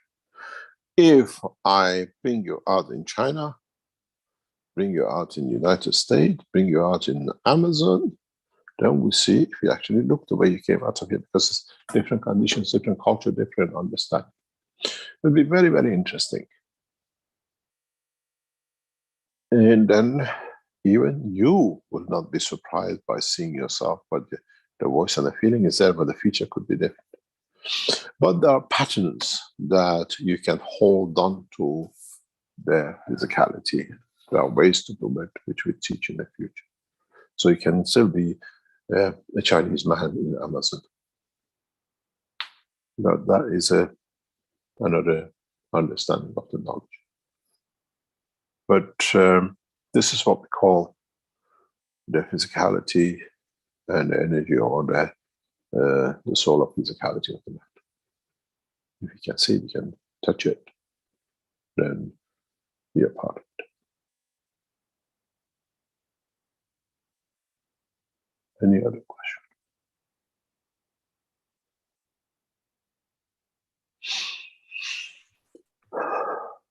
Okay, we have a question from Pamela from the Brazilian community. Says, good morning, Mr. Keshe. Thank you for the knowledge shared. Every Monday, the Brazilian community meets in a discussion group about the KF technology after our intention for the world peace. This week, we read an excerpt from the 449th Knowledge Seekers Workshop about satellite souls. And soon after, we transmitted the audio recording of the remote flight test and transmutation with the soul done in Rick's program. Some experiences were reported. The next day, a group of knowledge seekers concluded that during the tests, they had different experiences, but with similar conclusions. The experiences brought up very strong internal emotional issues because they felt that the physicality interfered a lot in the process. Besides this, they all felt physical symptoms such as heavy head, crying, sore thymus, and tiredness. So the question is, why did these similar emotions and physical symptoms occur with these people from our group? What kind of connection did these souls establish to feel the impact? We see the same emotions with many of the knowledge seekers which go in the system. And it's interesting what you're reporting. That means we have actually transmitted, even by recording, the emotion of the what we call the effect of the system. We see many people, men or women, irrelevant, the age is irrelevant, come out and they tell us that they were crying. And we've seen one or two crying. They tell you, they show the tears coming down their face. They said, but we don't see any tears in some of them. A lot of them speak about the tiredness, pressure in the back of the head, and a lot of emotional interactions. So what you tell us, what you've done, it shows we don't need to be by recordings, we can spread the knowledge. But if you get the same effect as what you say, many of you feel the same. That was tested to see if we can send the emotion forward. And you're the first group has a recording telling us, actually the other thing, another group telling us something, but that even the recordings gives you the same emotion. We did not, as I explained, I set the system up to be transferring. Someone's microphone is open. And that's how we went into the Rick's teaching that day. We set the system up to transfer that knowledge in that way and to test it. In the coming time, we'll do other tests with the knowledge seekers. in different, what we call, teachings, because it's important for us to see when we go to Rick's. Rick has people from all over the world in his program. When we go to the Brazilian, what would be effect of a system in Brazilian community, and how would be the effect of the same system with the Italians or the Germans or the others? This is part of the test I'm setting up, because we have to bring balance between all the, what we call, understanding of the languages and cultures. And we set out in Rick's program deliberately to create and see the effects. A few people reported it, what happened to them or whatever, but it's nice to see that the recordings still create the same effect. What you tell us is the same, because the tiredness, the exhaustion comes in physicality trying to handle the expansion of the soul. That's all it is. You use energies to allow the expansion. In a way, you subside a lot of energies. That's why when you go to sleep, you're so tired, the whole body stops, because it goes using the energy to repair, to be ready for the next cycle of abuse of the body in the direction of physicality. So we understand why you feel tired, you feel exhausted, because you use a lot of energies to tame this animal, which is the physicality of the man, to help the soul to expand, needs the sleep time, needs a lot of energy to be diverted, that it weakens the, what we call it, the shackles of his prison. So it's no, all the people, most of the people come out, they say they're tired. We tested even this yesterday. We have facilities in our systems. We had a very peaceful group of people the past 2 weeks, and it was interesting. And we know it by running this system. And yesterday, it was very interesting, because I had one couple. And there's a very big problem between this couple, huge problem. And we are aware of it. They are part of, they've been with us 3 or 4 times. And I wanted to know exactly what's going on between this couple. And for the first time, after 2 or 3 weeks, we saw the system comes to a halt, which means they're taking so much, they're pressurizing so much the system, that system cannot run. It just comes to a halt, it's just there. And then it starts again. Depends if you watch which of the couple moves, physically moves. And that changes a break, and the system carries on. And then it sends breaks and carries on. And these are the energies which one uses into controlling the physicality. So when you see these kind of what we call tirednesses and rest, it's well understood, because you're using energy. Just doesn't happen the feeling I had, or I felt something, or we all did whatever. To get to that point, the information was sent to create that connection. This is what we're going to do with satellite people.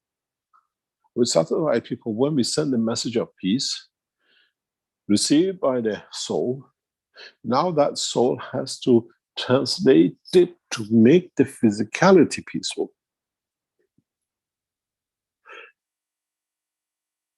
I did this last week with the same couple. And I asked them, and I told them, I want to understand your relationship when you come back next time. And I asked them yesterday, how is your relationship? between each other since last time. Interesting enough, the wife immediately says, it's wonderful, it's changed. It has changed greatly, she said, and it's beautiful. So we allow the two to understand, to share, to interact. Because what we did in the first set, I allowed them to sit in different systems that had no interaction. In the yesterday's trial, we set them, wants the man to be the captain, the woman sits in the back, and wants the woman to be in the front and the man to sit in the back.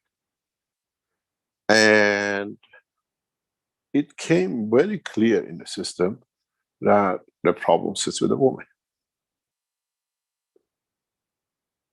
The problem in the relationship comes 100%, the way we set the system up, comes from the female part. And interesting enough, when the man was the captain, the system ran smoothly. When she became a captain, the system stopped. She was putting so much pressure, I'm in charge, now I'm the captain, that our system was showing.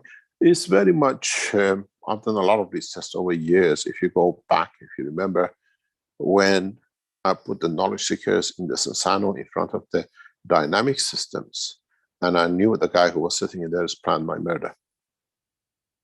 I asked him, and I saw the operation. The lie he was telling me, it was there, so, and it's the guy who tried to actually poison me to kill. I knew he was there. And strange enough, he was a Belgian.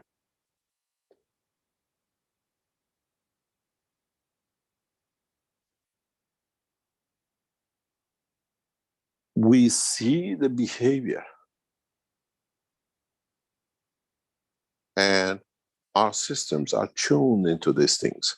And this is why we put you in chair 1, 2, and 3 to elevate the physicality, to elevate soul of physicality, that they can work in harmony with the soul. And we see it in the system. And now with this, what you tell us, it shows it can be transmuted or transferred to other dimensions and other people. And it confirms a lot of other things which we wanted to design, to plan to do. It just brings us more information to vary it in a different way to learn more.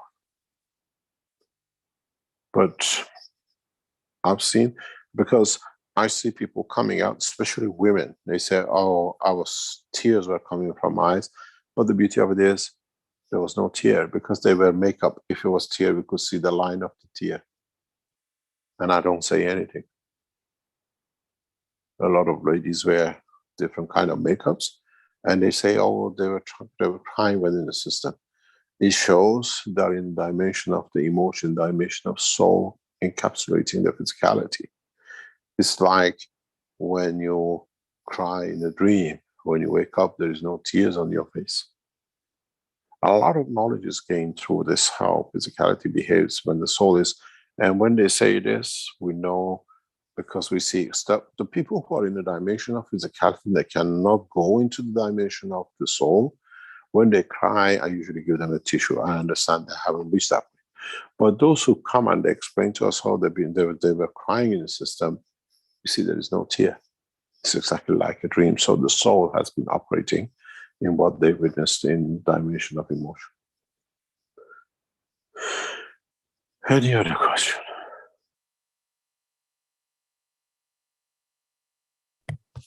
Okay, we have a question, another one from the Brazilian community, from Dr. Claudia. Good morning, Mr. Keshe. Thank you for all your knowledge. My question is about a relationship that I thought between the transmutation that you explained that needs to be done in stages between the physicality, the soul of physicality, and the soul of man, and our creation in the womb of our mothers, but in reverse, being created first the soul of man, the soul of physicality, and the physicality. But the question is, we wait 9 months to be born. Why is the transmutation process, why can it be done in seconds? Thank you. The transmutation, the way you see in a physical dimension with the present life of man, is through the dimension of physicality, not through the dimension of the soul. Children of Mitra will have that possibility. But still, they have to mature the soul. And that maturity of soul needs the time of dimension of accepting the physicality. In the space, man will not wait 9 months to give birth once you create the dimension of the soul. It could be a millisecond in another dimension. What is 9 months to you here? We are preparing man for what is to come, not what is here today. The child of Mitra is amongst us. And this new cycle of life will know how to handle the universe, the universal community, and how to meditate. Because the soul has been created, not the physicality first. So what you consider at 9 months here will be seconds in other positions in the universe. And our physical soul cannot handle it. But being born through the soul of the, what we call it, the two souls, can handle the mutation to come. Because it always takes priority to the soul, not to the physicality.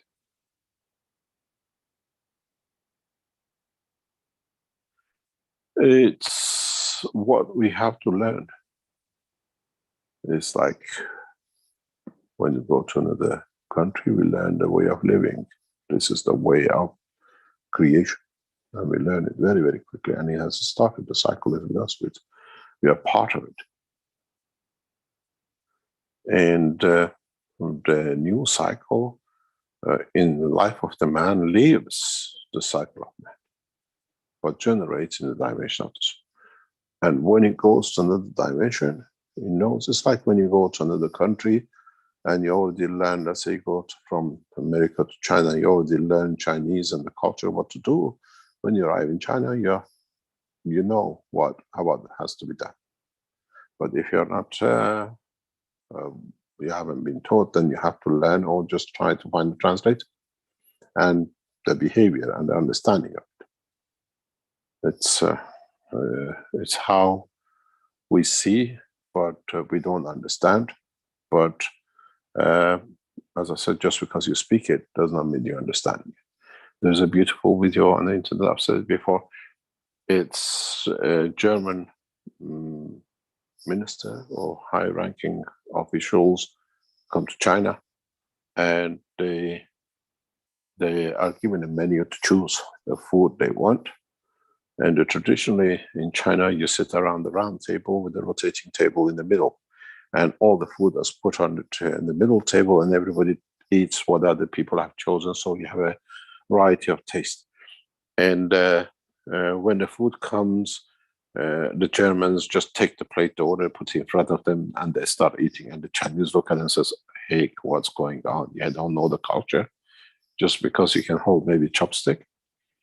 And it's the way it is. We have to not just see, we go to China, but we have to understand the culture, what it is, what it means to share. And not like our educated ministers grab the plate I ordered as we do in Europe.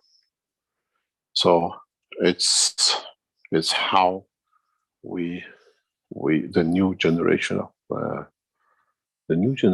the what I call the soul of the man knows how to behave in the universe. And it's a big difference between the physicality and the soul of the physicality and how they will interact. Any other question? Yes, we have a hand up with Lynn. Would you like to go ahead, Lynn? Oh, the Hi. Chinese community. Hi there. Hello, Mr. Keshe. Go ahead. Our knowledge seeker are asking. We have a team before to make the subtitles for the teaching, but we didn't get that things like 240. So is that team are still working on this? You're the Chinese people. Are they still working? Where are those people? I think you got to answer that question, not me. No. These are done by. I know before there's a transcribe team. Is that team still there? Because I've been one of that, but later on, because too much other work, and I didn't continue to do I don't know. You gotta find an answer. Very soon, Keshe Foundation will make a lot of changes in the operation of the Keshe Foundation and translations and transcribing. We are working on it, but just give us time. This is huge amount of information needs to be transcribed and translated and correctly. And in the near future, we'll make some announcement about this thing. And it's all languages. It's not. It's like in a few weeks' time, you will see the store of the Keshe Foundation will change totally. The IT team are working in the background with it. I know they're going to shoot me and say, why are you going out with it? But it's the process that you get, I think, 17, 18 languages. Nowadays, when you go on the Keshe Foundation website, the language, whatever you want to order, everything will be in what do you call it, the majority spoken languages around the world. And we should be able to do everything else with Zoom and transcribing. But again, it has to be corrected because the voices are misread and misdone. I know the English transcription is going still on by a couple of people around the world. They're still transcribing it, and it's done automatically in Switzerland, I know, and it's all up to date day by day. But about the other languages, Keshe Foundation has to look and whatever. It's just like the books. We have books translation in so many languages. It's just that we need to set up a team that actually set the book the way it's the original books, and everything is done the same. This thing takes time, and it needs a lot of financial backing to be done. Any other question?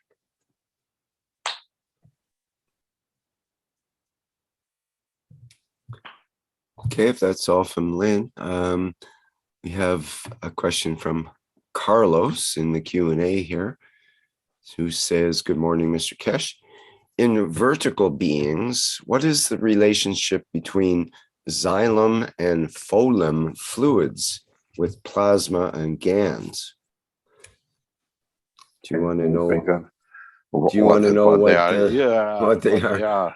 Yeah. Well, let's look at our friend Mr. Wikipedia. And I kind of anticipated this. There is a nice picture that we can have a look at here. It says xylem is one of the two types of transport tissue in vascular plants, the other being the phloem. And the basic function of the xylem is to transport water from the roots to the stems and leaves, but it also transports nutrients.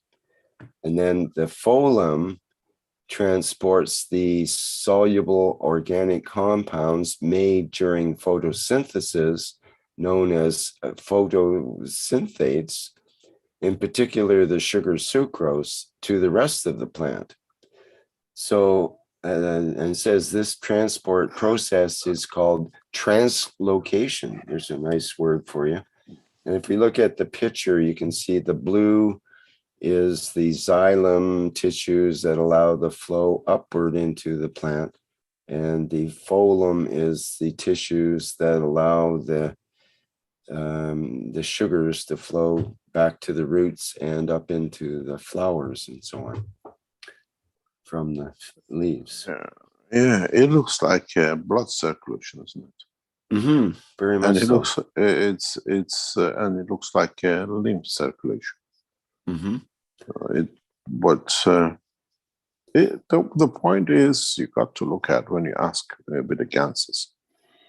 The minute, I always say, you have a banana, up to your lips is a banana, as a matter of state.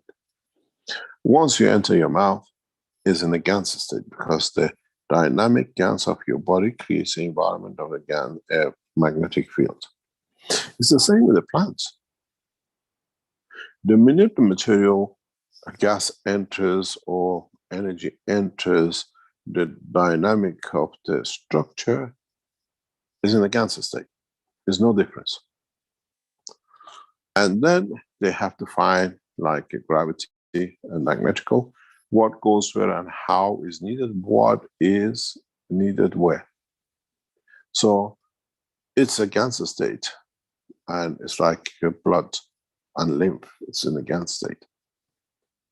And what has and what is needed according to the, what do you call it, the structure of the plant or the tree. There's no difference. They are in the gans state straight away. From the minute the energy enters and converts into a physical thing, it's in the gans state. There's no difference between the leaf and a finger of the man. Plants have many fingers. That's all it is, and our body absorbs energy. So does the leaf, absorbs energy, and then the minute the energy absorbs and become part of the structure of the body and starts circulating, is in the gas state.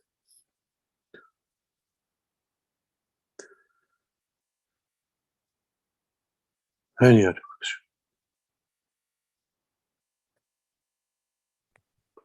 Okay, thank you for that. Let's see, we have a hand up here with Azar. New York is awake. Good morning, Mr. Keshe. Good morning, everyone. Can you hear me? Yep.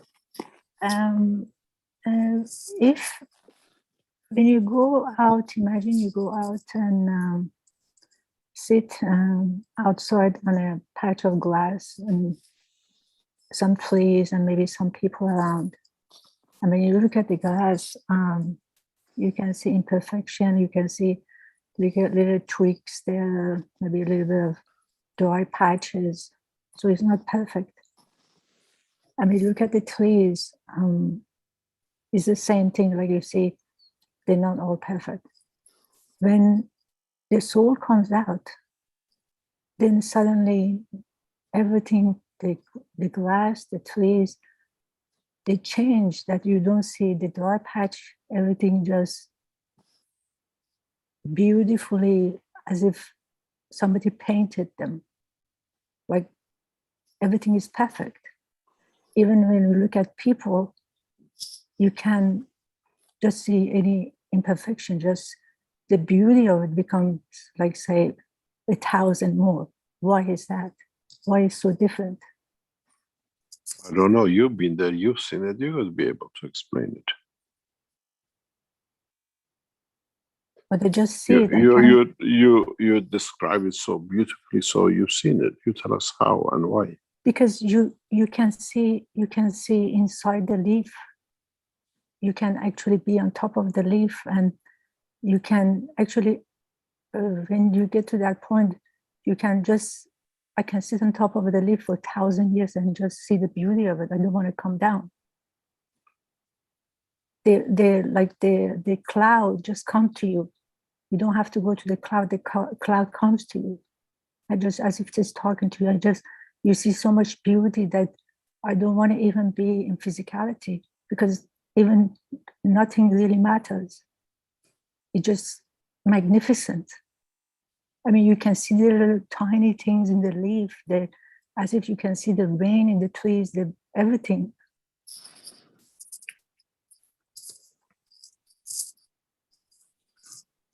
And then when the breeze touches the tree, the sun goes through it. It's just like, you just can, just as I said, you can sit there for 1,000 of years and you don't want to get up.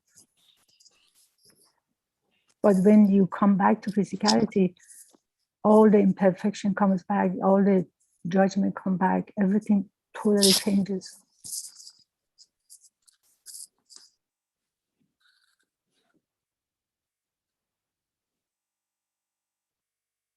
That's nice if you can see it and you can explain it so nicely. I hope our other knowledge seekers reach that point to do and to be able to see. And actually, when you, even when you come back to your physicality, if just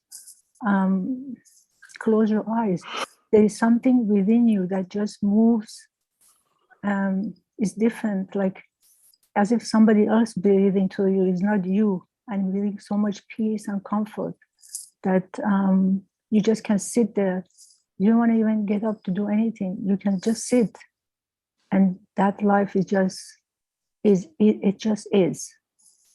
I don't know how to explain it, but you just can sit and just be.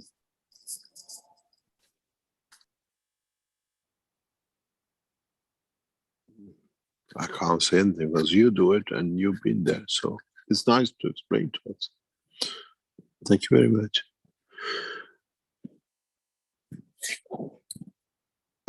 Any other question?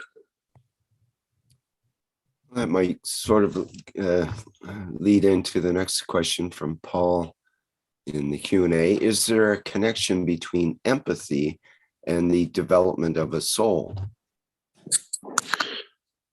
What do you call empathy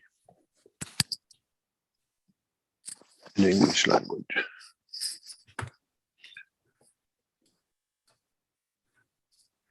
Let's have a look. I think basically it's, well, let me, instead of thinking, yes, the ability to understand and share the feelings of another. Now, what was the question? Is there a connection between empathy and the development of a soul? Of course.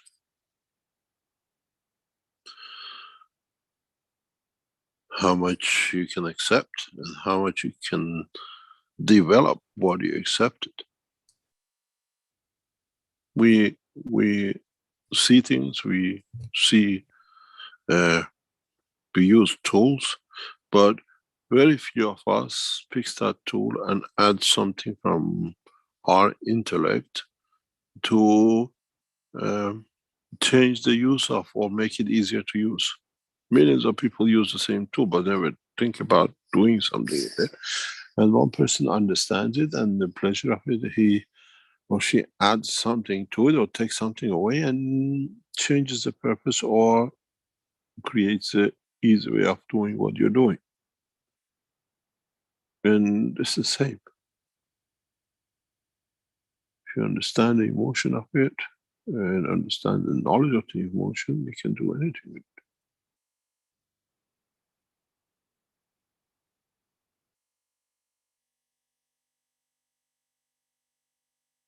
And they all are connected because one leads to development of something else, one leads to conclusion of something else.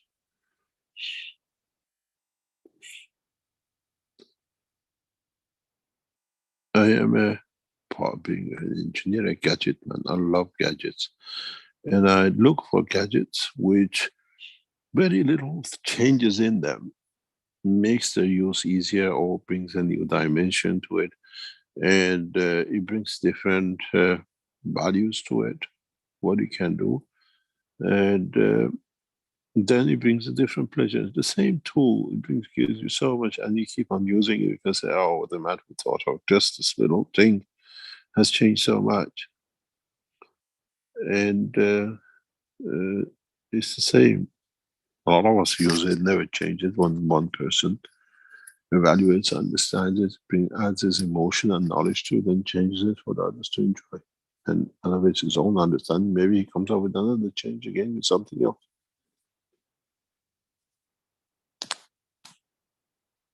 It's directly connected.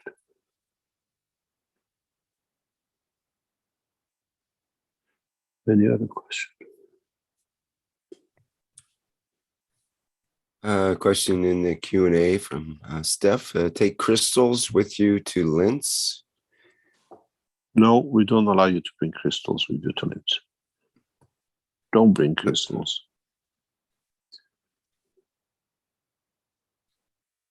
No crystals, okay. Don't That's bring sort of crystals. like having cell phones and stuff like that, I suppose. Yeah. No mud crystals, no, none of these games.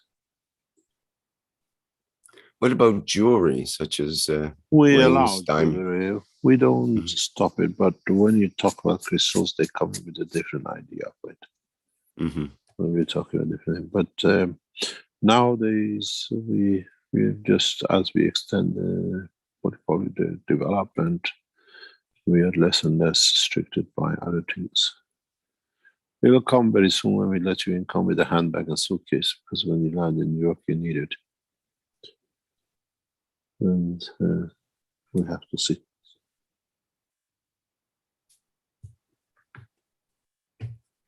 Okay, another question about the LINS program from Chris in the chat here. Says he wants to participate freely at the satellite program. And you mentioned something last week about that, he says. Yeah, listen to the last week's broadcast.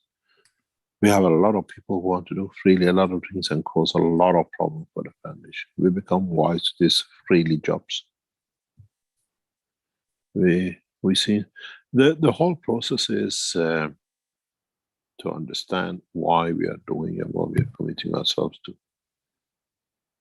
There are a lot of what I call misguided people around, and our openness became the cause of our pain. So we closed many doors. A few years ago, we used to have what we had last week with Joel, with sharing the knowledge with the vineyard. People used to come with what they did, and we found out that was a pathway to abuse other knowledge seekers, because they were in Keshe Foundation, they showed something, now they became God and started abusing other knowledge seekers, and all sorts of problems. So we stopped that.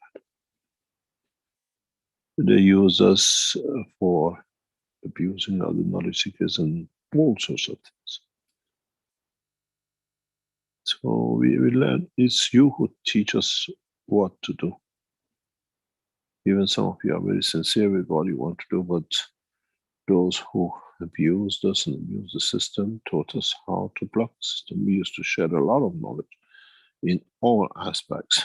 And then we found out some of them were fake, some of them were there for personal gain, and some of them gradually became big headache. So we are very far in between knowledge, because we know works, we know it's been taken without collaboration and what's the intention we support. And now I even see that in some of the chats, how some of the knowledge seekers abuse this freedom and they splash what they want to do or what they're promoting just because it's in the Keshe Foundation. We learn from your conduct. It's just not you as a general, knowledge seekers in general.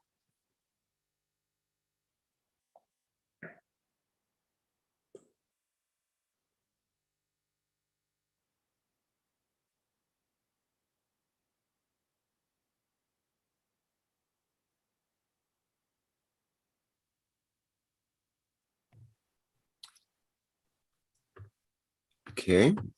Let's we have another hand up here. Mehran is. Thank you, Rick. Good morning, everybody. Good morning, Mr. Keshe. Thank you for your teaching, enlightening us, though I lost the first part. Mr. Keshe, I like to ask very easy question. Exclamation. It's not easy. In your opinion, your idea, do other living humanoids or other living entities in the universe, or what you know, have the same panoply, the same variety of emotions, or what we call noble emotions like empathy, as human being, the poor human being in planet Earth? Please, thank you. Emotion is part of the characteristics of creation. When you have fields at a given strength and mono, they somewhere eventually step down in the strength, or they get absorbed into a higher strength. And in one point or another, they slow down to manifest themselves in the dimension of physicality. And in that process, from the start to that point, somewhere down the line, it creates a strength that it shows or manifests itself as an emotion. Depends how we call it. You call it empathy, you call it love, you call it fear, whatever. Even in the dimension of the galaxies, we see emotion of the galaxy. If you look into it, how it behaves, how it's created, how it explodes, how we see solar systems, we see galaxies hitting each other, we see galaxies exploding in the universe. It's like you get a brain hemorrhage, you get an explosion. And why? What caused? What pressure? What stress? What emotion was on that? Emotion is not exclusivity of man. In the coming time, when our scientists become wise enough, you will see emotion of, we can register emotion of the field of the galaxies. I see a lot of pictures by NASA and other places, and they say 2 galaxies are heading to collide, or to whatever. Watch the space. Would they? Would the emotion of the galaxies allow them? Or like when you run to somebody, you just skip around, it would happen. Sometimes you hit the other guy, but sometimes we get around it because the emotion is not to hurt. Emotion is not exclusivity of man. Even though we would like to think it is. Yes. I mean, like this kind of sacrificing the life for the good of others without anything in exchange. Can it happen? Yeah, always happens. Actually, it's more prevalent in the universal community on Earth. It's very, very rare. It's very rare. Just for service? It's part of allowing the others to exist. It's not service. Allowing for putting others' existence ahead of yours. Oh. Because what you give allows you to become to become a bigger picture of a structure. I'm sorry, I just have to make an example of these days. I'm sorry. It's just like these days they are having memories of the martyr Hussein, and millions of people, maybe 5 million, are going barefoot without any food with them to go to that place he was sacrificed, because they know they are provided. And those people who serve them, clean their feet or give freely, they are so much pleased that they accept what they give, because they come from their home, the cities, and they go to another country without any future knowing what is expecting.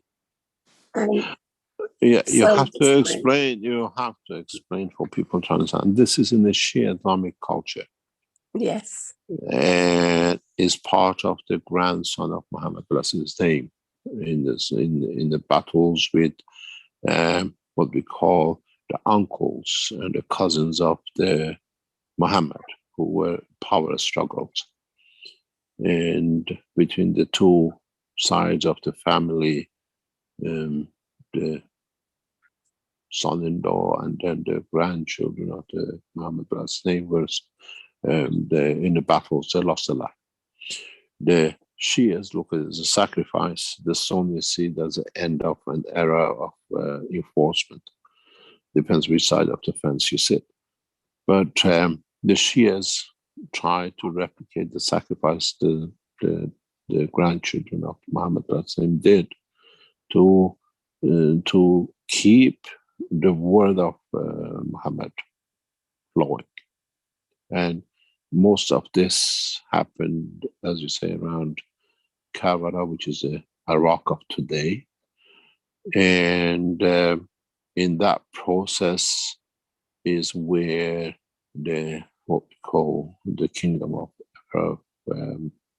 Iran got mixed up in the religious fights of the Islamic division, which led to the creation of Shia sect, which now we see coming down the line, and now we have another bunch of fakes creating of it, which they call themselves all sorts of names, as has been enforced on the Iranian culture by others, and now it's become part of the culture of Iran. So a lot of Iranians do, Shias, not Iranians, Shias who believe in the path of the leadership by the daughter, actually by the son-in-law of Muhammad, do this walking. They see it as a sacrifice, that they do it, that they feel how they felt, but it's the same thing that a lot of, what do you call it, Christians do in northern Spain and what you call southern France, walking this path, and it's cultural and a lot of religions and beliefs is done, and the people see it as a achievement of or satisfaction of the soul. Well, at least it's for a good cause, because it creates a service. People touch serving others. In a way, it ends up with this feeling of love and brotherhood.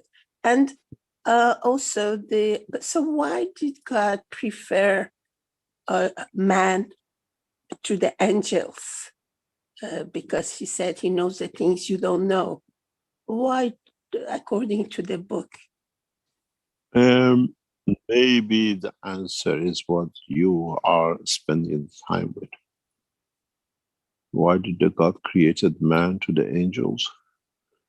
Now you see the beauty with the man, which has been given the knowledge of the creation in the universe, the cat. God knew what he was doing. I know. The more I feel like one day mankind will understand what gift has been given with the knowledge which is dispersed amongst men and others. Thank you. I really come to really finding this greatness of man in potentiality and capacity to have peace and provide peace and be good. Good, I mean, the values more higher than what we thought he's capable to. I really feel like that. We can it does not need to be. We have a lady who is doing beyond imagination things. She's not a knowledge seeker. She's been touched by the knowledge. And she's doing things beyond imagination that the knowledge seekers would not even dream to do. And I wrote to her this morning that one day mankind will come to understand the gravity of the work you've done for humanity. Well, say hello. Say hello. it's what she has done is beyond imagination. And she's not a knowledge seeker, but she understands what this technology with her help can do and the change it can bring. And she's in a position of the power to bring that change. And she's put all her life, 24 hours a day, to bring that change. And the first time she walked through Lens Exhibition Center, she said, "This is what we've been waiting for." And she's extremely in a position who can bring that change. And she's put her life in past months just to make sure that change comes. And these are what we call blessed souls. That's why, or what you call it, angels, but they're human. And they're doing things that no knowledge seekers will do. None of our knowledge seekers will do what this lady with an extremely very powerful position internationally is doing for the Keshe Foundation. And she doesn't ask for anything. She doesn't want anything. She just says, I can see this will bring the peace, and I'm in a position who can bring a condition for it to be done. We have very powerful allies around the Keshe Foundation in governments and in high priests. They know what the change is and what the change will bring, and they know what will affect us as a human race, what their actions. Just a question. When we, in my personal prayers, I finish with praying for the whole universe. Can we, is it better to do that, or to pray for all the good in the, your soul decides, not man. If it's this good, maybe you have such a big soul that the universe can benefit by it with what you give. There is the time of somebody approving and disapproving is gone. It's you who have to understand it. There is no priesthood if it's correct what I'm doing. You have to judge.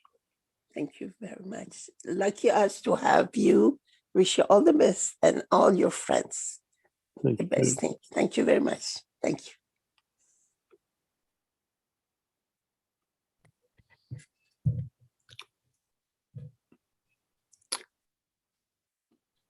Okay, we can carry on with, we have a question in the chat here with Liznu, who says, while trying to share plasma knowledge, I do it by trying to be a good example of health, morality, and conduct. Some people are curious and ask for knowledge. I try to adapt answers as good as possible. I try not to intervene on people's life. What is the best approach when they blame me for various things that happens in their life? Let it be. They blame you for it anyway, good or bad. So you carry on the way you do. They blame you for anything. Depends, as we say, that are members of the party of winds. Depends which way the wind blows.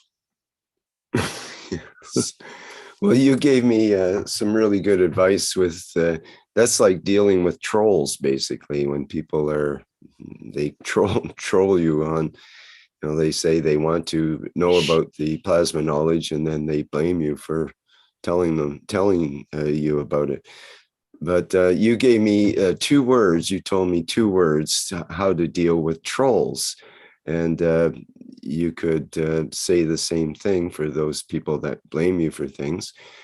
The 2 words were ignore them. And it was really hard for me to do that initially because, trolls and people that blame you and all that blaming game can get very involved. You get involved in the blaming or taking the blame or trolling and trying to control the trolls. And rationalize with the trolls and this kind of thing, when it just it sucks your energy and your time, basically. You do something else better. And sometimes just to ignore them is the best advice, even though it's actually hard to do if you're used to getting involved in it all. Mr. Keshe, wait, can I say something here, please? Yeah, let me explain to you something very interesting. You know, we carry close protection officers with us all the time, most of the time nowadays. And very strange thing happened very recently, that they're trained to react, even they are in your near proximity. And this gentleman sees another gentleman on the other side of the window. His immediate reaction was to react.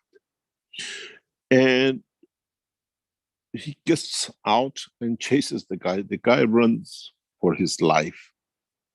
Even they knew each other. And then the guy manages to get where he wants to get to, save himself in a way. And I asked him a question, why'd you do this? He said, my instinct is to protect. When I stand somewhere and see another face behind a window, which is not supposed to be there, to me, ignites the condition of danger, and my job is to protect you. And if this happens, I have to go. I don't think it's just automatically kicks in. And the only thing is, they knew each other. The only difference was the guy on the side of the window shaved his beard after so long, he didn't recognize him. And they always talk to each other every day, just without the beard for the first time. He didn't recognize us. And this brought to me the instinct of response.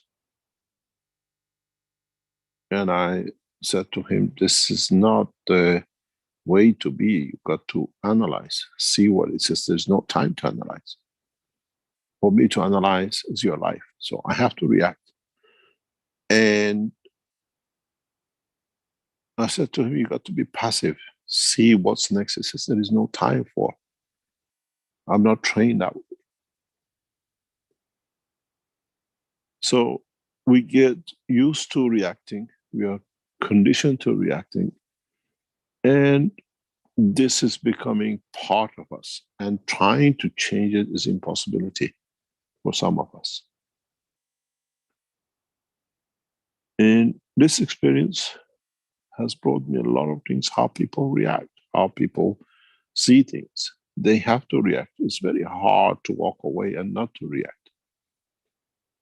And it's the same with what Rick says.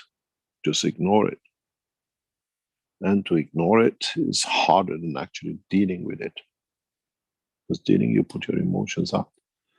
And this is how we have become. We react very proact than actually to react. We are ready before even anything happens. And this is very, very strange. The way we've been brought up to become passive than reactive or preactive.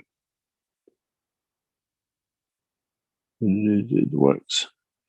I was clicked to be proactive because that way they keep you on the edge and then they use it against you.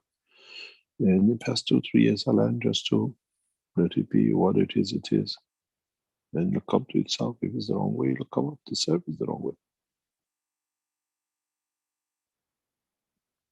They count on your reactive, and it just gives them that satisfaction. I can do this, I can do that. But trying to not react is very hard, and it becomes your habit to react.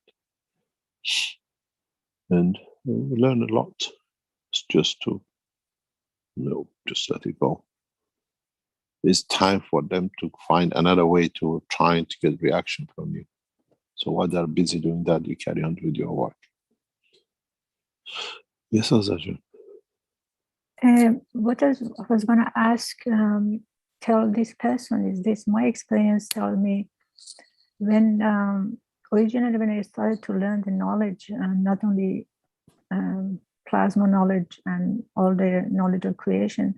Even in the past, the way human operates, because we come from the point, at least I came from the point, I know it all.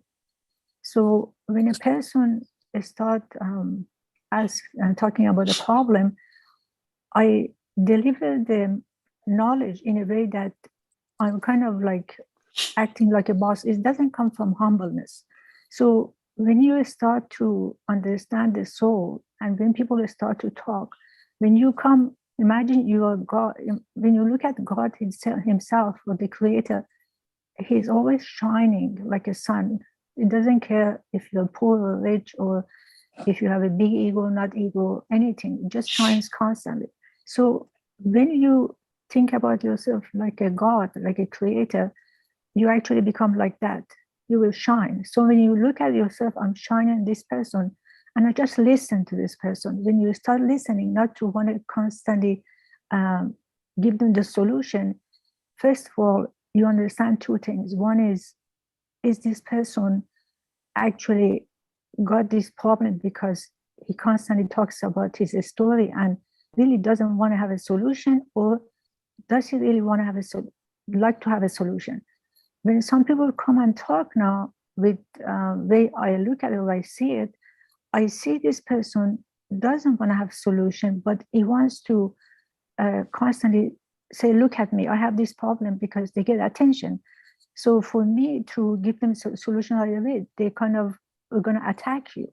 But then when you understand it, where this comes from, then you approach it differently. Sometimes you just listen and see what they going to say, or sometimes you understand this person really looking for a solution. So in understanding, I mean, looking at the soul, when you look into their eyes, you can really see through them if this person really want to have solution, because also you come from the below, you don't come from above. You become like so much like as if you bowing to them, in front of them, and by bowing to them, it's just being present for them. And that way, the whole transition, the whole interaction between the soul goes smoothly. Either you go to the position that you offer them help and they accept it, or you know this person is not ready and they're not going to get help. But at the same time, when you listen, because your soul is shining like God, although you didn't give any solution, you change them. When you see them next time, you will see as a change, because the minute we go from arrogant and I want to give solution, because most of us come from the point of arrogance. I mean, 99% of us, it comes from that point.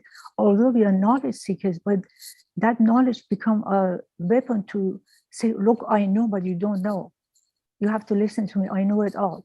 So when you don't say that, when you're just there as a being, your light is shining. So either you want it or you don't want it, you already affect them. It's the way, it's the way when we go into teachings, we are always knowledge seekers, all of us. Nobody goes in as a teacher. Even in many of the teachings, I see our teachers are always knowledge seekers. It's understanding that we don't know everything, and that's the pattern of life. As Rick says, I always go wherever the meetings are. I always am a knowledge seeker. I'm there to understand. The minute you become a, what you call, so many people ask us, can I teach? And we used to allow them to teach, 1 hour, 2 hours in different parts of the Keshe Foundation teaching. And then they call themselves professor at Keshe Foundation, Spaceship Institute, and the, what do you call it? All titles gave to themselves. That's when they lose it. That's where everything falls apart. So it's understanding at any point we are there to learn. And we always learn. One way or another, something new. Any other questions? Or we're coming to nearly 11:30. Yes, perhaps we can deal with a couple more hands up here. Yeah. Alexander, would you like to go first? And we have Dean after that.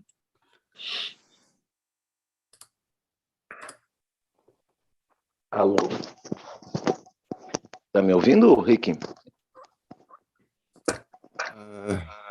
You need what, Portuguese?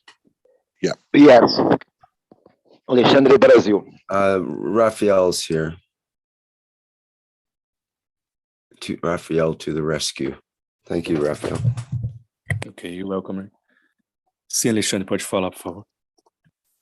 Primeiramente, Rafael, quero agradecer a oportunidade que o Rick está dando e dizer bom dia a todos. E, posteriormente, a minha pergunta seria se o Sr. Keshe pode falar a respeito das negociações da Europa sobre os equipamentos de gás e a parte de energia. E, ao mesmo tempo, Rafael, gostaria que você colocasse que, para mim, é uma grande satisfação, uma alegria muito grande de poder estar aqui e fico aguardando ansiosamente toda quinta-feira para poder ouvir o seu cast. É isso. So, Alexandre would like to know if you could speak a little bit more, Mr. Keshe, about the negotiations with the Europe countries regarding the delivery of the generators and gas units. And also he's adding that he's always very anxious for Thursday to come to listen to your teachings. And thank you very much.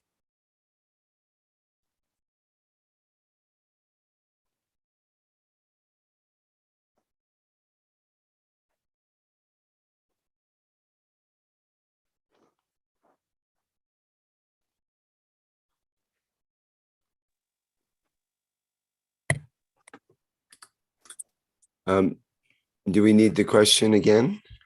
No, or I was talking to myself while it was muted. Okay. So we're back on it, no problem. As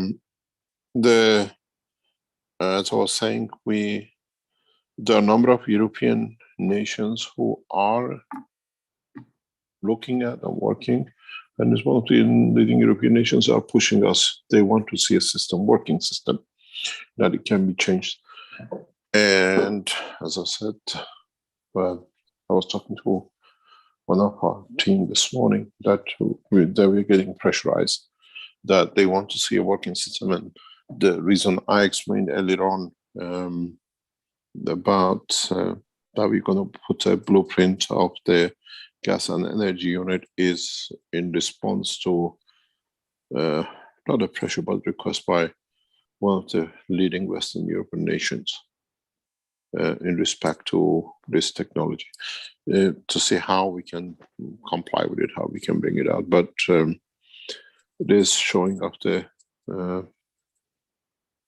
gas production, energy production unit this coming days is in response to our work with one of the governments. They want it has to be shown working, and then how it can be adopted rapidly. It's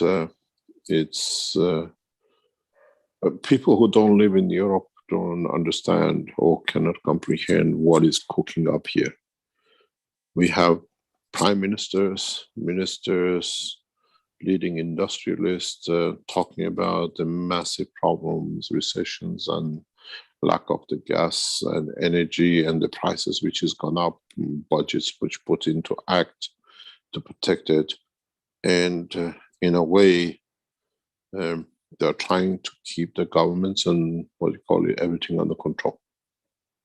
130 billion budget by the British government, billions of budgets and schemes by other governments trying to reduce the pressures. Yesterday we heard that EU is heading in capping on the profit the oil companies and gas companies can make, and 33% taxation on them, that they can share the income with the others and the public. This has become a reality. So governments try to find a way, and the best way to do it It's the way I explained to one of these politicians very recently is the way you build a house nowadays, and it has to have a standard this and that. These gas production, energy, electricity production units, hopefully when it comes and understood by the community, has to be part of the construction of the buildings. That every building provides the electricity and the gas, and you have it, it's just like you have a central heating. These units have to be as part of the building. This way, the pressure, the responsibility is passed on to the house owners and the builders, than government being responsible for it. And these are the things which is inevitable. It's going to happen when technologies like this emerge. When you don't need to produce gas and pipe it down the line, and you can produce it at home, then they tax you on the house. What you do, they have to find a way to get their money to get the services. But if they don't provide it, and you do it, they just like a television license, you pay a fee a year to the government. And this is not just the Keshe Foundation technology. We see this coming up. Very, very soon, governments will wash their hands of the responsibility of providing energy, because it's too cumbersome, it involves too much. And technologies like us and the others will force these positions. It's just a matter of time. And now with the situation, we see, what do you call it, the spread of energy and how it will happen. And very strange things are happening in the Russian oil and gas pipes and the readers. We see many top Russian oil and gas people accidentally are falling out of the window of the hospitals, falling, getting thrown or by the children, murdered. There's a lot of realities which we don't know who sits with who and how much of this pressure is real. But some people are making money out of it. And European countries at the moment are on the edge of it, because it's hyped up. People are paying the bills. It's not hyped up. We are paying the bills. We see the electricity, gas bills. People don't travel because the fuel cost is so high. And as we see it generally, but situation is, what do you call it, diabolical. And the way it comes and how much it will be pushed to what limits, to how much, we'll come to understand soon.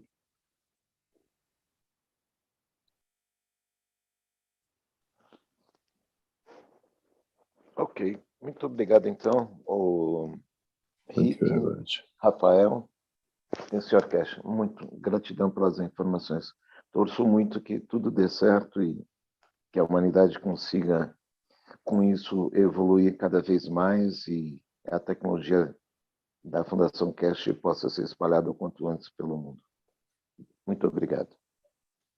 So he's just saying thank you very much, Mr. Keshe, and I hope that the Keshe technology can spread around the world very quickly. Thank you. We hope so. Thank you very much. But we announce very soon, short notice, the blueprint of the new hybrid system. And then you will see it, and it will be in public. And it's the first time such a system has been produced.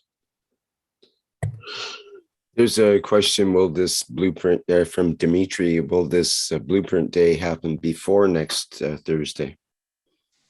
It all depends. We were hoping to do it today, as our team was so much pressurized with so many other things. So we hopefully to do it as fast as we can. It is not easy. It's what do you call it? It's time consuming. You have to get it everything right the way it is. We have an idea of how we're going to demonstrate it, how it's going to be presented, and in a way you will see it more or less how the end product will show itself. We have a clear idea how we're going to show the system, two systems being fed by one system parallel. And hopefully in a short time, much faster in the following weeks, we will show a plasma power generator, a true plasma power generator. And then we got working on it to be done, which doesn't need a commercial.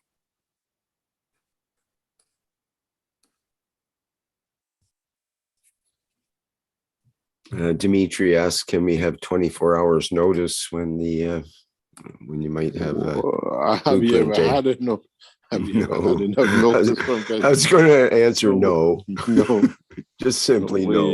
We never have before. No, it's just that we share the knowledge the way it comes, and this is crucial to be done. The spread. There is another pressure on us regarding the new Corona, spread up the new version of Corona. How, if we can release the package for it, it'll be done when we see it necessary. But what we heard, Chinese are closing different part of the Chinese mainland due to the new Corona. We just got to see if it actually takes hold as it was expected, or we're going to see another autumn of lockdowns and everything else. But we keep silent at the moment with it. But it's looming in China. We heard districts are getting closed 7 days, 14 days, and the rest of it.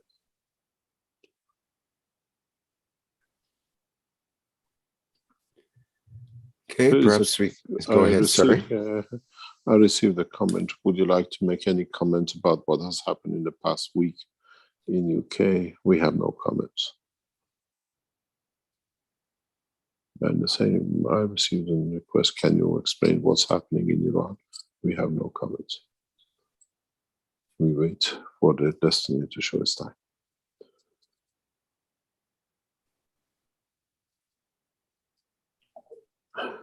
Any other question? Or shall we call it? We have Dean still with the hand up here. Perhaps we can hear from him. Yep. Thanks, Rick. Hi, Mr. Keshe. I think you've just answered all the questions that I had. So, so thank you very much for that. So, what was the question you were thinking to ask? I was going to ask you about the general situation with the technology coming out in the world governments, and obviously this is linked into the gas and the energy supplies and the whole release of the technology. This one key issue, one vital little plasma that just needs to connect to open the whole of it up to the whole of humanity. So, but I think these chess pieces are being played independently and in totality, and I'm sure you're aware of the whole totality of the situation. Oh, we hear a lot. We don't get involved, but the best way is just to carry on what we are doing. The development of the gas units, the development of the new transportation or transmutation system. When we master it in a good way that we all understand and done, then most probably will be released internationally. That's the only way it can be done. Once we receive our securities the way we are working for in next time to come, Keshe Foundation will most probably release a lot of new technologies in one go, and we'll go for it in one go, because we are, what do you call it? We are more or less NGO, and once we have the securities for the long-term steps of the foundation, like the way we open the patents, this time we open other things, and we'll rule. We'll, as I said in the last week's teaching, we're just waiting for a few pieces to come together and complete, and then we are ready to make that move to bring the change. Thank you, Mr. Keshe. So just another quick question then. You said you didn't want to comment on something just now. So let's take it to another position. Let's talk about it in various souls are repositioning and taking new dimensions, whether they are from in society in a position to believe to be a certain height, and many people that are common and very beautiful knowledge. Can I be very precise? Please. What I say, stop being Englishman, speak it straight. Okay. So we're talking about the Queen of England died recently. You said you didn't want to comment about this. She's a soul. So she's taken a new position. You have knowledge seekers. There seems to be a group of souls, as there always is, that are repositioning in these moments. Is there any significance why a soul in any position would take would move regardless? Is it the field strength that's happening around the planet? Is it field strength around the individual, the soul? They say individually based. It's individually based. It's time.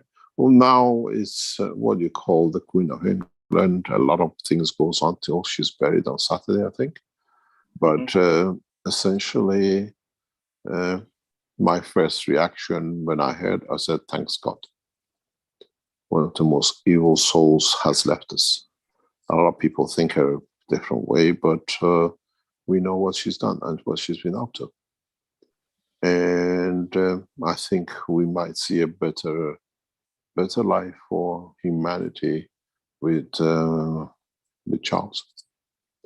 But if you were aware of the conduct of this woman, trying to be, she's done a lot of evil things, very, very evil.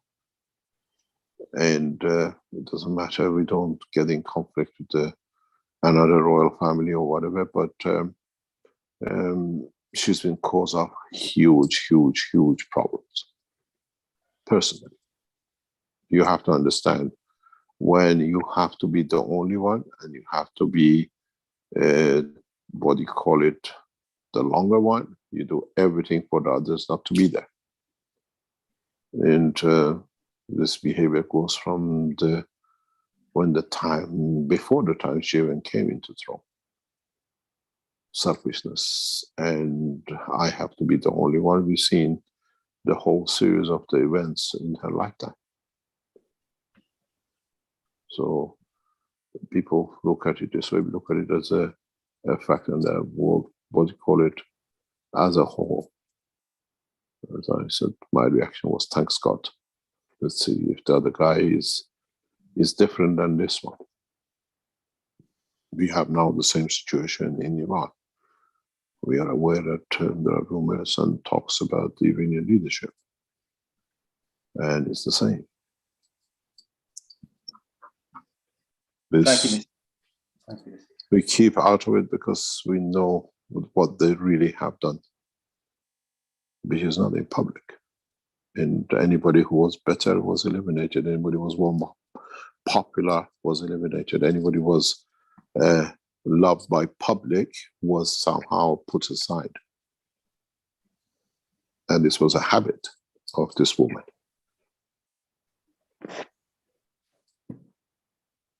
And for it to be in that, only the best and the blah, it leads to a lot of crimes. Can I ask another question about that, Mr. Keshe? Yeah. So I felt being born in England and being part of this field strength, I did feel in the last few moments, I felt some very uncomfortable fields. And I started dreaming again. I haven't dreamt for many years. And I started dreaming. They were sort of disruptive dreams and strange dreams. And I felt like there was an influence being part of the Universal Council, and that you tend to find field strength to come to you sometimes. And I seem to have experienced that. I'm not claiming anything, but that's just me personally what I felt. Now that soul has taken a new position, will the filtering system, will the soul of the nation, the soul of the healing process will change? Will change. Will change, of course will change. She was one of the most selfish people known. And this goes back decades. And she had a habit of doing things her way. Nobody, I mean, if you look at it, the Diana situation, if you look at it with the wife of the new prince who had to literally abdicate and go to Canada. Why? Because they were more popular. There couldn't be another woman above her that was more popular. Loved by a nation more. Interacted with the nation more. It's been the same with the revolution in Iran. The revolution in Iran was set by her. Because the king, the emperor, what they call it, Iran royal structure was over 2,500 years ago. They had to end because she had to be the longest. When we had the celebration of the 2,500 years of monarchy in Iran in 1970s, as an insult to Iran, she sent Princess Anne, instead of world leaders came, she sent Princess Anne in Farsi means shit, more or less. And it was the biggest insult to the nation. And just because she already planned to end up a monarchy that she's the only one left. Historically, she's done this all her life. And for this to be, she has caused millions of people to suffer. Most of the Iranian refugee system, you see Iranians across the world, is because of it. You see all the Libyans and Syrians, which are scattered around the world. She wanted to rob the central bank. Because where is the 140 billion which was stolen from Libya's central bank? It's in Crown's name, not in the nation's name. Crown jewels. Libyans are paying with their life, Syrians are paying with their life, and had to become assets of Crown Jewel of England. All these British died in different places. Where does all the assets go? It's the same as time of Queen Victoria. The high sea robbers became lords. She has a very, very, very dark background to her life. Doesn't matter how you're trying to butter it up or how you want to paint it. She lived a devious life, extremely devious life. Maybe with Charles we see a different thing because he tasted the pressures and the pains of it. We see now the reports of Ayatollah of Iran being in a dangerous position with his life. And we see a new cycle of monarchy in Iran is getting born, what they call religious monarchy.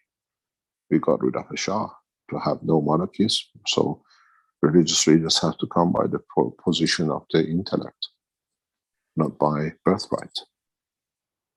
And these things gradually goes out of the way anyway. And this comes from wanting to gain power. If the people are there through their, what you call, the rights of intellect should not be the right of birth. Even kingship is not the correct way. It's literally like Pope appointing if he could have children as the, what do you call it, as the next Pope, holding to power.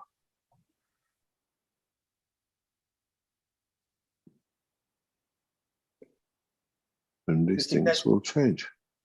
Mr. Keshe, sorry to interrupt. So, if a soul, if a person has this interaction as a child, does a soul bring this? The soul is pure and it comes forward pure into the physicality. Is this so, or is there implications before? There are implications before. The way you always say, the way your DNA is made, imprint of the past, the color of the eye and everything else, and the same as via RNA, those carry imprints into your soul. But in a different way that the soul knows the right and the wrong. And that's where we get these things. The problems between the soul of physicality and the soul of the man. Wanting and holding on to an imprinting. Knowledge is kept, but knowledge is not done. And then we do things. And then our future generation, in a way, balance it up with. So, so are you saying that the nation of the UK will have to balance many of the field strengths that have happened over very they're long time? always done. They're always done. Mm-hmm. Always done. Doesn't matter England. Doesn't matter who. They always done. Always settled. Always brought in the balance with its own. You think you get away with it, but long term, you see you pay for it. The best example of it is tribe of Moses, the longest tribe. They say we have history of it so many ways up. Look at them, what happened to them. Came nomad out of the basket, died nomad, and his people are still nomad.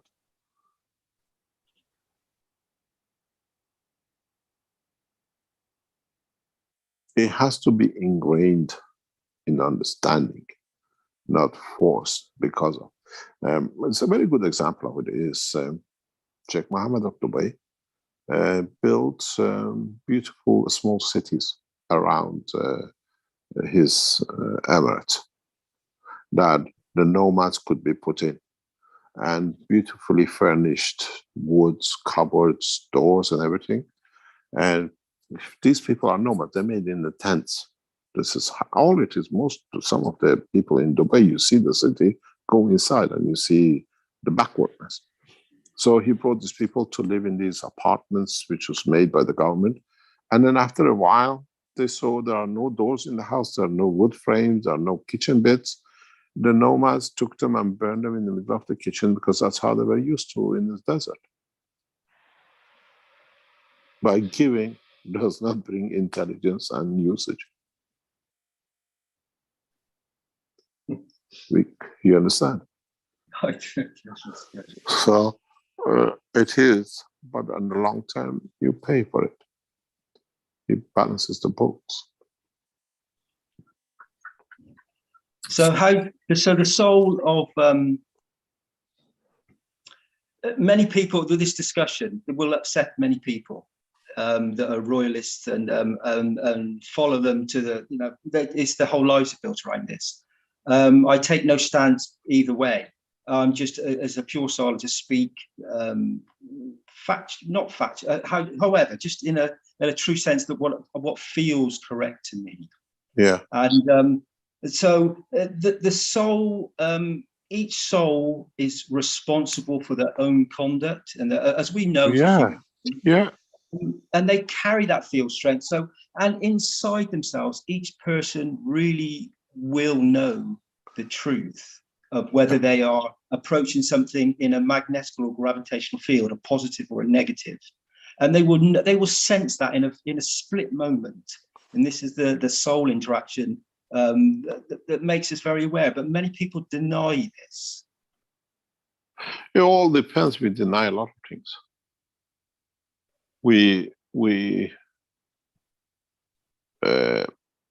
It's like what we are involved in Keshe Foundation.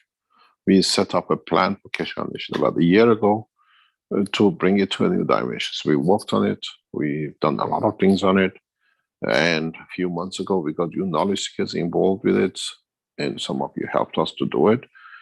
But the thing is not happening.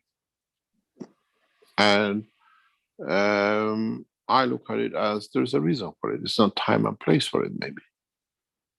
Because if it happens, it'll be fantastic for the whole change we're expecting.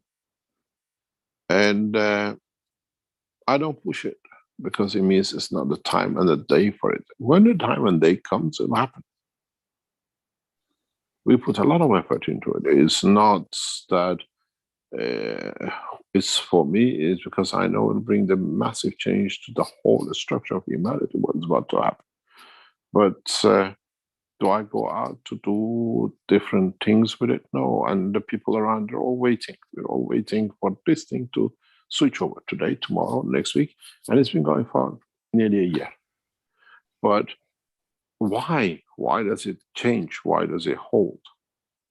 Is it the time for it? I feel the time is very short. And when it comes, we all benefit by it. The whole humanity will benefit by it. And it will bring changes beyond imagination. Did we have to wait for the Queen of England to die? Did we have to see a change in the Iranian leadership? Did we have to wait for Putin to go to Ukraine? Did we have to get the Germans in another position? You can add anything to it. What it means to totality of the soul is not ready for that change. And when it happens, it means it's ready to go. Because I know what's going to do. Knowledge seekers are not aware of what is about to hit humanity. And I tell you, hold on to your seats and hold on very tight, because when we come out, it's a hurricane. It's not just a wind. And it's what benefit do you bring me? Nothing. It's just that I see it brings comfort, it brings advancement in technology and science, and brings man out of the war zones and killing them. That's the only purpose of it. We are doing it. It does not matter how much we suffer, a few weeks, few days, but the end product is no one is in charge, nobody is in control. Man decides, and man elevates his own soul. Just watch what can happen in a very short time. If what we set is achieved, be careful with a lot of things.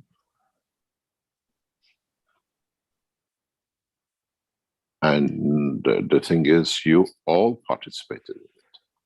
One way or another, small donations, loans to the foundation, you all put your foot in it. So we are all in for a change. The foundations put all its backing and assets to it. Because I know it's time for change. And we take the leadership in doing it. And we have to do it the way the man is doing it.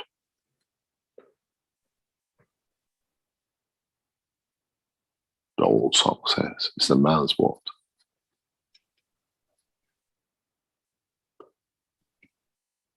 Let's see where we come. And then how the souls will change, how we change other things. Thank you, Mr. Keshe. Thank you for explaining that. Thank you very much. Thank you. Thank you very much. Shall we call it a day? Excuse me, Mr. Keshe, just a small question. To what extent, if you permit, to what extent can we minimize the work of people because of one, the education, the way they were raised in their environment, two, the genetics. If they have learned only that in their family, to what extent they pay for those? Pay for what? Like a child who is, for example, maximum extent is raised in a family of thieves, and the parents are thieves, and whenever he can cheat, he's being applauded by parents and by grandparents. That's the only value they know, and also the genetics that has been the same way. How can the soul be responsible? It's the soul who makes to carry on with the same decision. It's the soul. And soul goes back to his roots if he wants to. We had this in Keshe Foundation. In the Keshe Foundation, at the top levels of the Keshe Foundation, we have this. A person who was born in one of the most notorious pedophile families in the world. The whole family is involved. Prison sentences for raping children, abusing children.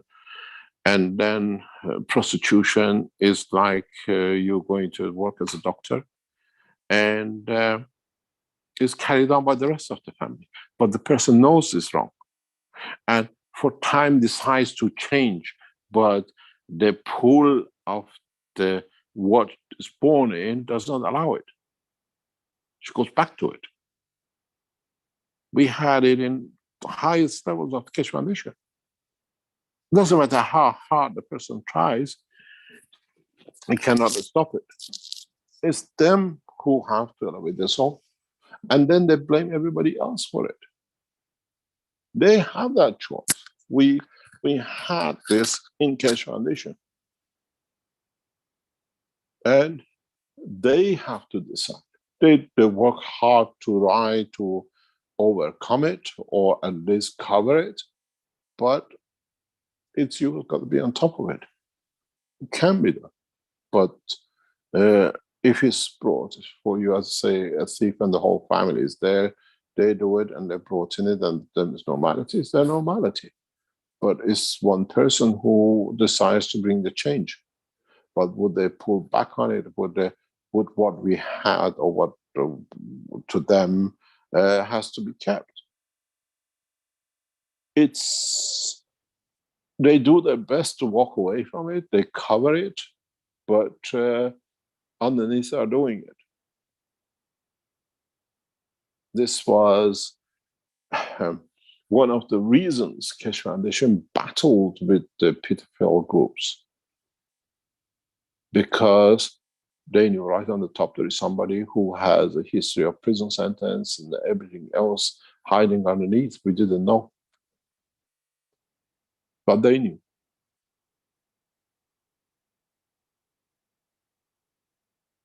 We washed out the Keshe Foundation with it, but it brought a lot of pain. But they go back to roots, they go back to the family. That's what they've done. And the family, it goes to the next generation. One of the most notorious pedophile families in Europe was sitting right on top of the Keshe Foundation. The father, the mother, uncles, everybody been to prison for abusing children.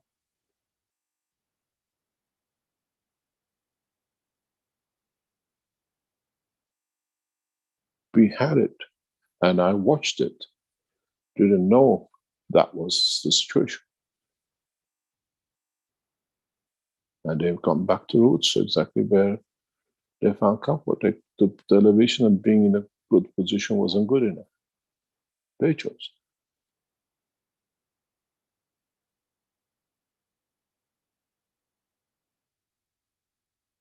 And the children are carrying the same as the fathers were doing, abusing the next generation.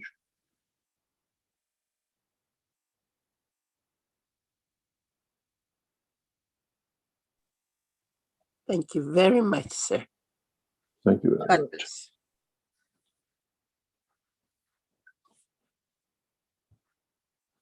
We went in with Rick 5-6 years ago.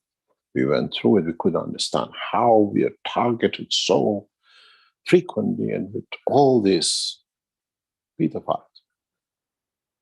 Then it just came open. It was obvious.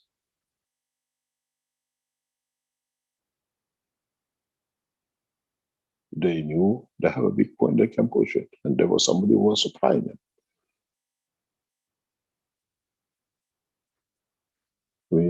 But would they change? Even they pretend they sit as a lady. The whole family has sent prison sentence for abusing children, establishing businesses to hide, using the Keshe Foundation's name.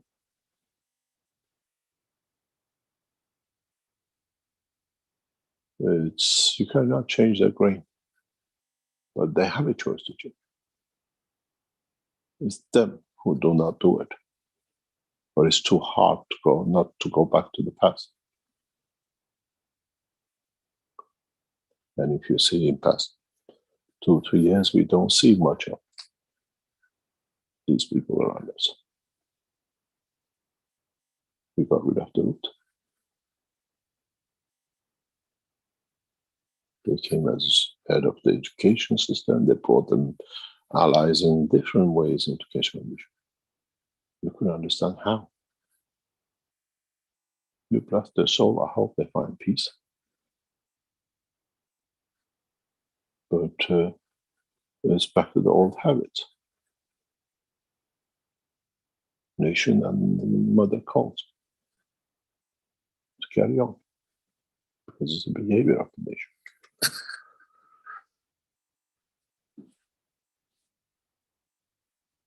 Any other question?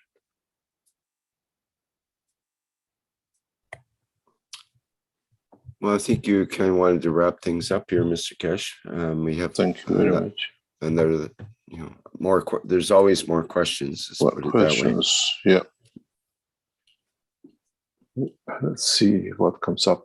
So, if our team manages to complete, we will announce, as like I said, 24-hour notice. Maybe it'll be a good time in how we do, and then we invite officials from the government to be with us online, or if they want to be present to see the process through, that we start the next phase of work. Thank you very much indeed.